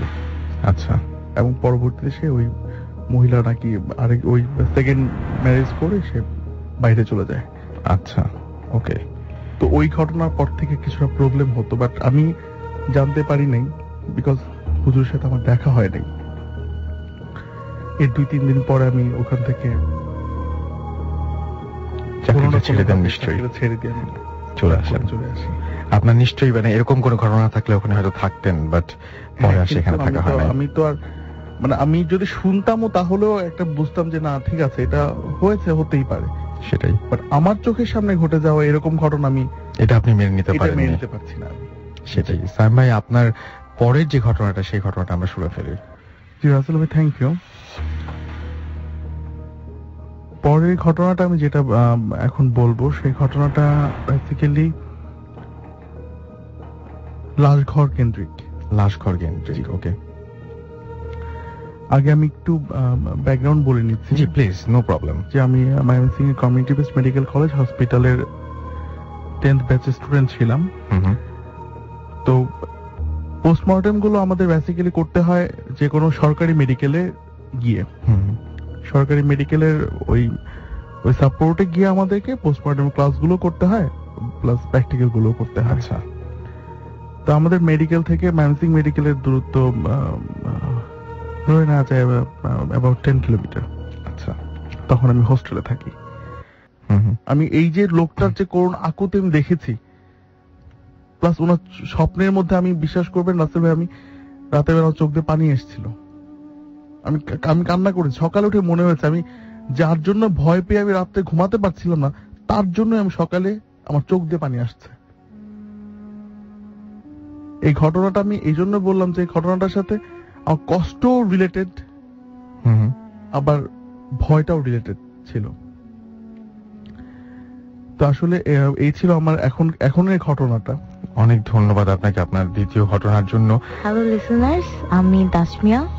তো একদম আর্লি টাইমসের একটা ঘটনা দিয়ে আমি স্টার্ট করি। সেটা হলো যে আমার নানা যখন ইয়াং ছিল, আমার আম্মুরা তখন ছোট ছোট, আমার আম্মু এবং আমার মামা তখন ছোট। তো আমার নানা ভাই গরমকালে বেশিরভাগ সময় বারান্দায় গিয়ে ঘুমাতো। তো আমার নানা ভাই মানে আড্ডা মারতো, খুব আড্ডা পছন্দ করতো। তো একটা ফ্রেন্ডকে ডেকে নিয়ে আসতো। নানা ভাই একটা বেস্ট ফ্রেন্ড ছিল, ও মানে উনি আর আমার নানা ভাই মিলে সবসময় বারান্দায় গিয়ে ঘুমাতো। রাত জাগতো, রাত জেগে সিগারেট টিগারেট খেয়ে বারান্দায় রাতের বেলায় ঘুমিয়ে যেত। তো এরকম এক সপ্তাহ 3-4 দিন কাটালো। কাটানোর পর একদিন হঠাৎ করে দেখে যে একটা চুল, লম্বা একটা চুল, মানে বারান্দার রেলিং দিয়ে মানে বেয়ে আমার নানা ভাই বালিশের দিকে, বালিশ পর্যন্ত এসেছে। তো নানা ভাই একটা জিনিস মিস করে গেছে রাসেল ভাই। নানা ভাই এটা খেয়াল করেছে এভাবে যে নানা ভাই সিগারেট ধরানোর জন্য লাইটারটা খোঁজার জন্য বালিশের নিচে হাত দিয়েছে। হাত দেওয়ার পর দেখেছে চুল, একদম প্লেন লম্বা চুল। আচ্ছা। তো নানা ভাই বলে যে এত প্লেন লম্বা একটা চুল কোথা থেকে আসলো। তো নানা ভাই যখন চুলটাকে ফলো করলো, ফলো করে দেখে যে চুলটা বেয়ে বেয়ে বেয়ে রেলিং ক্রস করে নারিকেল গাছ থেকে এসেছে। অনেক লম্বা, অনেক লম্বা। আর আমার নানা ভাই বাসার সামনে 7টা নারকেল গাছ ছিল, সিরিয়ালি একটু আগে পিছে করে। সেই চুলটা নারকেল গাছ থেকে এভাবে করে এসেছে। তো নানা ভাই যখন একটু খেয়াল করার চেষ্টা করলো, ওই দিন যেটা হয়েছে, ওই দিন নানা ভাই লাইটারটা পেয়ে গেছে। পেয়ে যাওয়ার পর লাইটারটা জ্বালিয়ে দেওয়ার পর দেখে চুলটা আর নেই। চুলটা আর নেই। তো এরপর একদিন পর আবার নানা ভাই এরকম বারান্দায় ঘুমাতে গেল। আর আমি রাসেল ভাই একটা কথা বলি, সেটা হলো যে আমরা শুনেছি যে সুন্দর ছেলে হলে পরীরা ধরে, পরী দেখা দেয়, সুন্দর মেয়ে হলে জিন ধরে। তো নানা ভাই অনেক সুন্দর ছিল, তো মাশাআল্লাহ। তো সেটা হলো গিয়ে আমার নানা ভাই এরকম বারান্দায় গেল, এটা আরেক দিনের ঘটনা। দেখে যে এরকম রাতের 2টা বাজে, দেখে যে হঠাৎ এরকম নারকেল গাছের মধ্যে একটা পাটা একটা পা আমার নানা ভাইয়ের বাসার বিল্ডিং এ, 4তলা বিল্ডিং, আর পাশাপাশি আমার নানা ভাইয়ের বিল্ডিং ছিল, আর একটা পা ওই বিল্ডিং এর ছাদে। তো একটা পা এই বিল্ডিং এর রেলিং এ, আর একটা পা ওই বিল্ডিং এর ছাদে। একটা মহিলা, মানে মেয়ে আর কি, সুন্দর একটা মেয়ে, এত লম্বা একটা চুল, চুলটা আবার এরকম করে হাতাচ্ছে, বসে বসে আমার নানা ভাইয়ের দিকে হালকা করে হাসছে। এটাই কি সেই চুলের?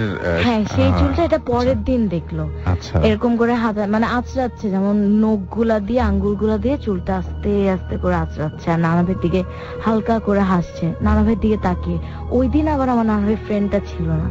যেটা হয়েছে কি, মানে প্রথম দিন দেখা দেয়নি ফ্রেন্ডটা ছিল বলে, আর ফ্রেন্ডটা দেখতে খারাপ ছিল বলে দেখা দেয়নি। কি আচ্ছা, আমি একটু শুনতে চাই, এখানে কিছু ঘটনা শুনতে চাই। যে আপনার নানা ভাইকে নিশ্চয়ই মানে তিনি আপনি বলেছেন যে দেখতে কিরকম বা কেমন দেখতে পেয়েছিলেন, মানে সেই অভিজ্ঞতা হয়েছে। যিনি চুল আঁচড়া ছিলেন তিনি দেখতে কেমন ছিলেন, বা কি তার চেহারার কোনো বর্ণনা দিয়েছেন কিনা? হ্যাঁ, আমি সেটাই বলছি যে সুন্দর সুন্দর একটা মেয়ে, সাদা রঙের, মানে জামা কাপড় কিছু বোঝা যাচ্ছিল না, জিনিসটা জ্বলছিল, মানে আচ্ছা। মেয়েটা মানে যে জিনিসটা দেখতে পাচ্ছিল, মেয়ে মানুষটা বা যে শেপটা দেখতে পাচ্ছিল, চেহারাটা বোঝা যাচ্ছিল, বাকিটা বোঝা যাচ্ছিল না। সাদা একটা জিনিস, লাইটিং হচ্ছিল, আচ্ছা, মানে সাদা ড্রেসের রেডিয়ামের মতো বা মতো সাদা একটা অনেকটা। রেডিয়ামের মতো, Right. জাস্ট ফেসটা আরো বেশি বোঝা যাচ্ছিল যে নানা ভাইয়ের দিকে তাকিয়ে হাসছে। কোনো ভয়ঙ্কর ফেস না, একটা সুন্দর মেয়ে, লম্বা চুলটাও কিন্তু একদম নিচ পর্যন্ত গেছে। নানা ভাই যে দেখেছে মেয়েটাকে পুরোপুরি, নানা ভাই দেখে, নানা ভাই অনেক সাহসী ছিল, বারান্দায় ঘুমাতো রাত্রেবেলায়, বারান্দায় জেগে থাকতো। তো ওই দিন চুলটাকে ফলো করে আবার দেখে যে পা দুইটা দুই বিল্ডিং এ, মানে আমরা রিল্যাক্স করার সময় যেভাবে পা দুটা সামনে দিয়ে বসি, ওইভাবে মেয়েটা এরকম দুইটা বিল্ডিং এ দুইটা পা দিয়ে এভাবে বসে আছে। পাটাও দেখতে পেয়েছে, নর্মাল মানুষের পায়ের মতোই দেখতে পেয়েছে।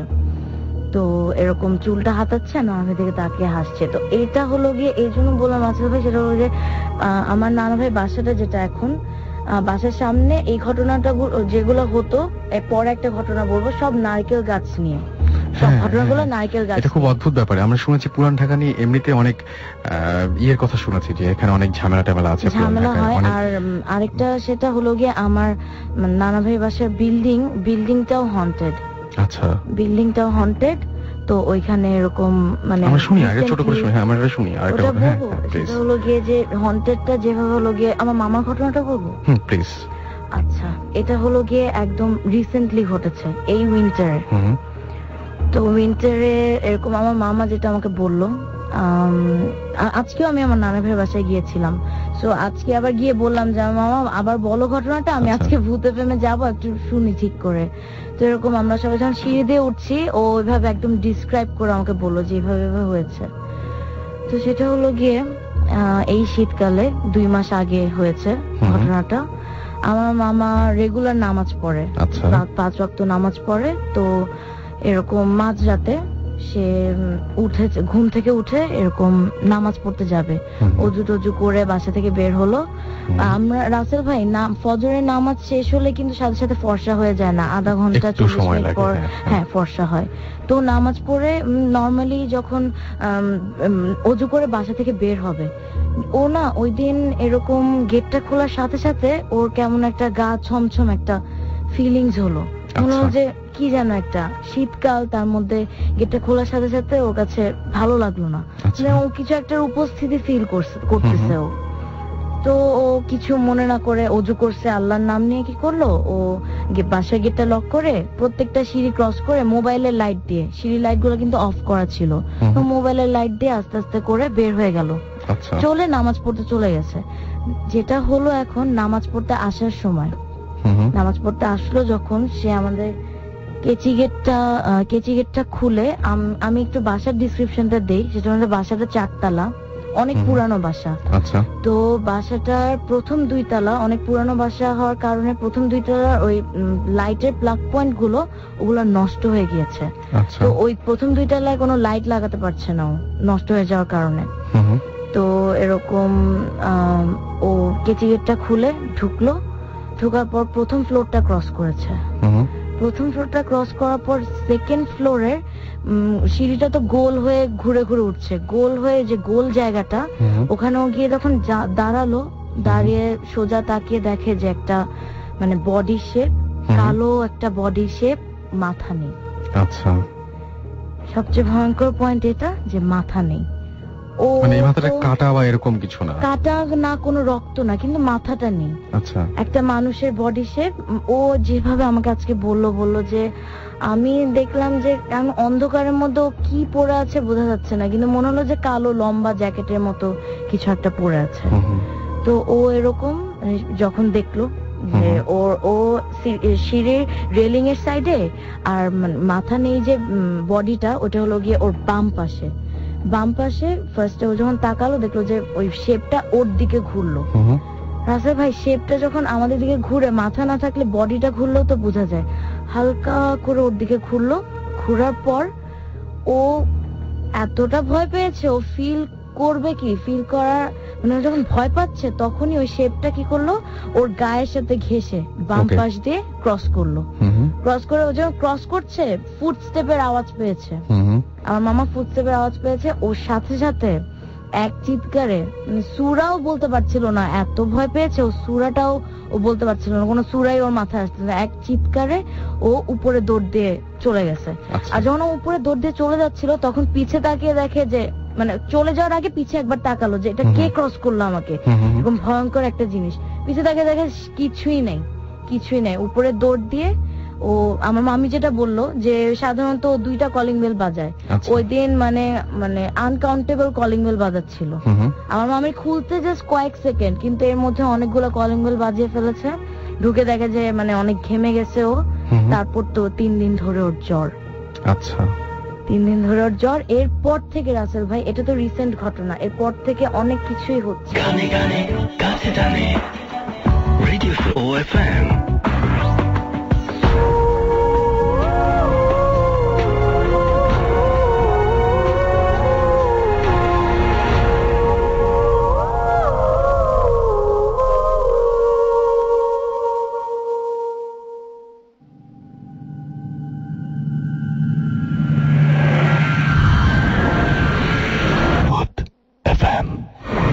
Haunted by Airtel.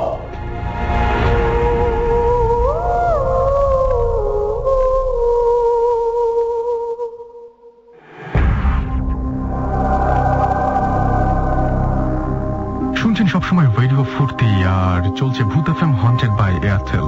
চলে যাবো সরাসরি ঘটনায়, তবে তার আগে জানিয়ে দিই যে যারা SMS করতে চান তারা SMS করতে পারেন। লিখে ফেলুন SHOUT শাউট স্পেস আপনার নাম স্পেস আপনার মেসেজ, পাঠিয়ে দিন 9840 নাম্বারে। আর যারা আমাদেরকে ইমেল পাঠাতে চান তারা bhutfm@radiofurti.fm এই অ্যাড্রেসে ইমেল করতে পারেন। আর সবসময় রেডিও ফুর্তির সাথে থাকেন সেটাই আশা করব। চলে যাচ্ছি ঘটনায়। লিখছেন, আমি Mahbubul Arifin Kamran, Shahjalal university of science and টেকনোলজিতে ইংলিশে মাস্টার্স করছি। আমি ভূত এফএম এর একজন নিয়মিত শ্রোতা। আমার কাছে ভূত এফএম এর প্রতিটি রেকর্ডেড এপিসোড ডাউনলোড করা আছে। খুব খারাপ কথা, লাইভ শুনতে হবে কিন্তু।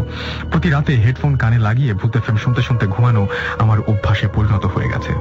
আমি যে ঘটনাটি শেয়ার করছি তা আমার চাচার কাছে শোনা। হয়তো আমার ঘটনা কোনো ভূতুরে ঘটনা না, কিন্তু এটা আমার জীবনে শোনা সবচেয়ে ভয়ঙ্কর ঘটনা। আমার গ্রামের বাড়ি ময়মনসিং এর গৌরীপুর থানার মাইলাকান্দি ইউনিয়নের কোনো এক গ্রামে। একদিন গ্রামের বাড়িতে যাই এবং আমার চাচাতো ভাইকে নিয়ে হাঁটতে বের হই। আমরা একটা গোরস্থানের পাশ দিয়ে যাচ্ছিলাম। তখন হঠাৎ একটা কবর দেখিয়ে আমার চাচাতো ভাই বলল, এটা একটা জোড়া কবর, এখানে নাকি দুজনকে একসাথে কবর দেওয়া হয়েছে। বাড়ি ফিরে আমার চাচার কাছে জানতে চাইলাম, বিস্তারিত বলেন। চাচার বয়স তখন 13-14, তখনকার এই ঘটনা। তখন আমাদের গ্রামের যে চেয়ারম্যান ছিল তিনি গ্রামের একজন গরিব লোককে বেশ কিছু টাকা ধার দেন। কিছুদিন পর ওই লোক টাকা দিতে অপারগতা জানালে চেয়ারম্যান ক্ষেপে যান এবং তাদের মাঝে ঝগড়া শুরু হয়ে যায়। ওই দিন রাতের আঁধারে চেয়ারম্যান লোকটিকে খুন করেন। গ্রামের অনেকেই বুঝতে পারেন যে খুনটা কে করেছে, কিন্তু ভয়ে কেউ মুখ খোলেনি। সমস্যা শুরু হয় পরদিন সকালে। লোকটিকে গোসল করতে পারছিল না।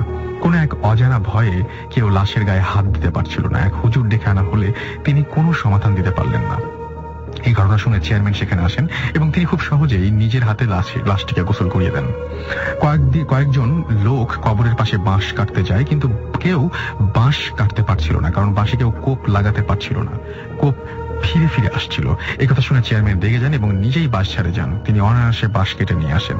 যখন কবর খুঁড়তে শুরু করা হয় তখনও একই সমস্যার সম্মুখীন হয় সবাই। কোনোভাবে মাটি খোঁড়া যাচ্ছিল না, কোদালের কোপগুলো ফিরে ফিরে আসছিল।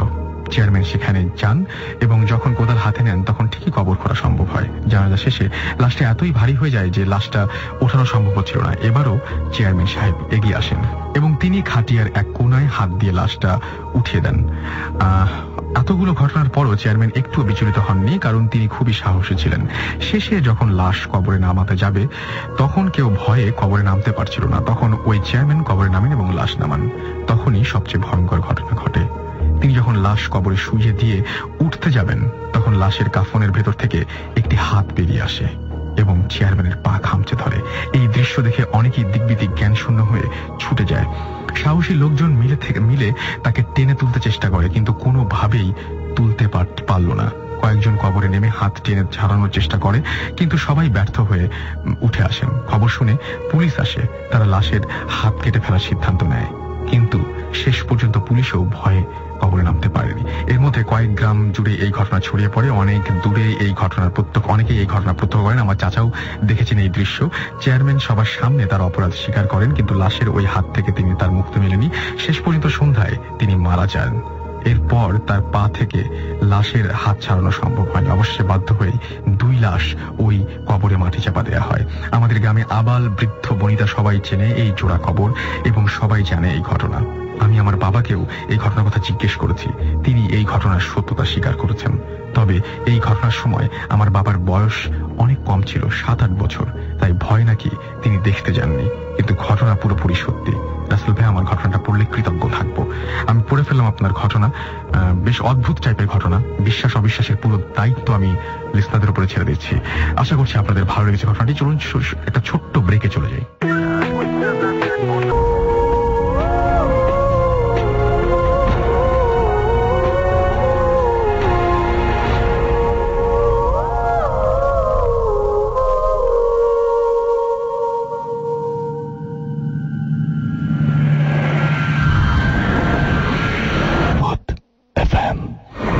Haunted by Airtel.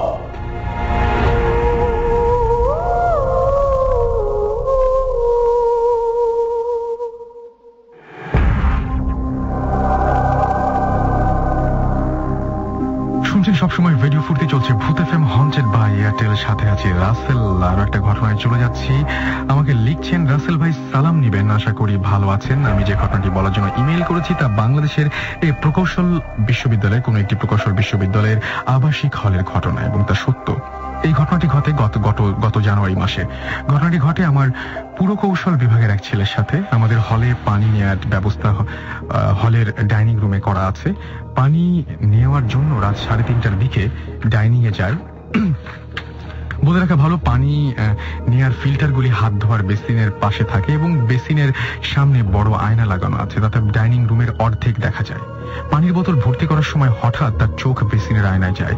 সে খেয়াল করে কেউ একজন ডাইনিং টেবিলে বসে ভাত খাচ্ছে। সে আসার সময় কাউকে দেখেনি, তাই সাথে সাথে পেছনে ঘুরে তাকালো, কিন্তু সে কিছুই দেখল না। ভাবলো হয়তো দৃষ্টি ভ্রম হয়েছে। সে আবার যখন আয়নার দিকে তাকায় তখন একই দৃশ্য দেখে। এবার সে সত্যি সত্যি ভয় পেয়ে যায়, কারণ সেই টেবিলের সামনে দিয়েই তাকে দরজায় যেতে হবে। ভয়ে সে এগোতে থাকে। সে টেবিলের সামনে আসার সাথে সাথে দেখলো যে সত্যি সত্যি একজন বসে আছে এবং তার সামনে অর্ধেক ভাত খাওয়ার একটি থালা। লোকটির সাথে চোখাচোখি হওয়ার সময় সে দেখলো লোকটির চোখ, মুখ ও নাক দিয়ে অনর্গল রক্ত পড়ছে এবং তার মাথার এক পাশ থ্যাতলানো। এই দৃশ্য দেখার সাথে সাথে ছেলেটি চিৎকার দিয়ে জ্ঞান হারিয়ে ফেলে। তার চিৎকার শুনে ডাইনিং এর মামারা ছুটে আসে এবং তাকে ধরাধরি করে চেয়ারে বসায় এবং পানি ছিটিয়ে তার জ্ঞান ফেরানোর চেষ্টা করে। এরই মধ্যে আমাদের অনেকেই সেখানে ছুটে যায়। আমাদের মামাদের ঘটনা জানানোর জন্য অনেক প্রশ্ন করা হলেও আমরা জানতে পারি যে মামারা প্রায় এরকম ঘটনার সম্মুখীন হন। তারা আরো জানান, বিশ্ববিদ্যালয় প্রতিষ্ঠার আগে এই জায়গাটিতে কবরস্থান ছিল। তারা আরো জানান যে 71 সালে এই জায়গায় পাকিস্তানি সেনাবাহিনী অনেক মানুষকে হত্যা করে এবং তাদের মাটি চাপা দেয়। ঘটনাটি আপনি পড়ে ফেলুন, আমি হয়তো আসতে পারবো না। আসিফ রেহমান সৃষ্টি, কাঁঠালবাগান, ঢাকা থেকে ঘটনাটি লিখেছেন। থ্যাংক ইউ সো মাচ ঘটনা পাঠানোর জন্য। তবে আজকে যে ঘটনাগুলো পড়লাম আশা করছি আপনাদের ভালো লেগেছে।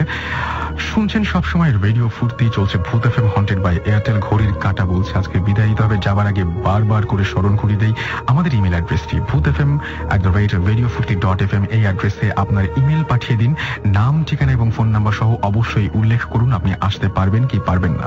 কথা হবে আবারও আগামী সপ্তাহে। নতুন অতিথিরা সেদিন উপস্থিত থাকবেন এবং শোনাবেন আপনাদের নতুন নতুন ঘটনা। সেই পর্যন্ত সবাই ভালো থাকবেন, সুস্থ থাকবেন, সুন্দর থাকবেন, মোস্ট ইম্পর্টেন্টলি ফুর্তিতে থাকবেন। আজকের মতো এখানেই tata. This track was downloaded from FusionBD.com.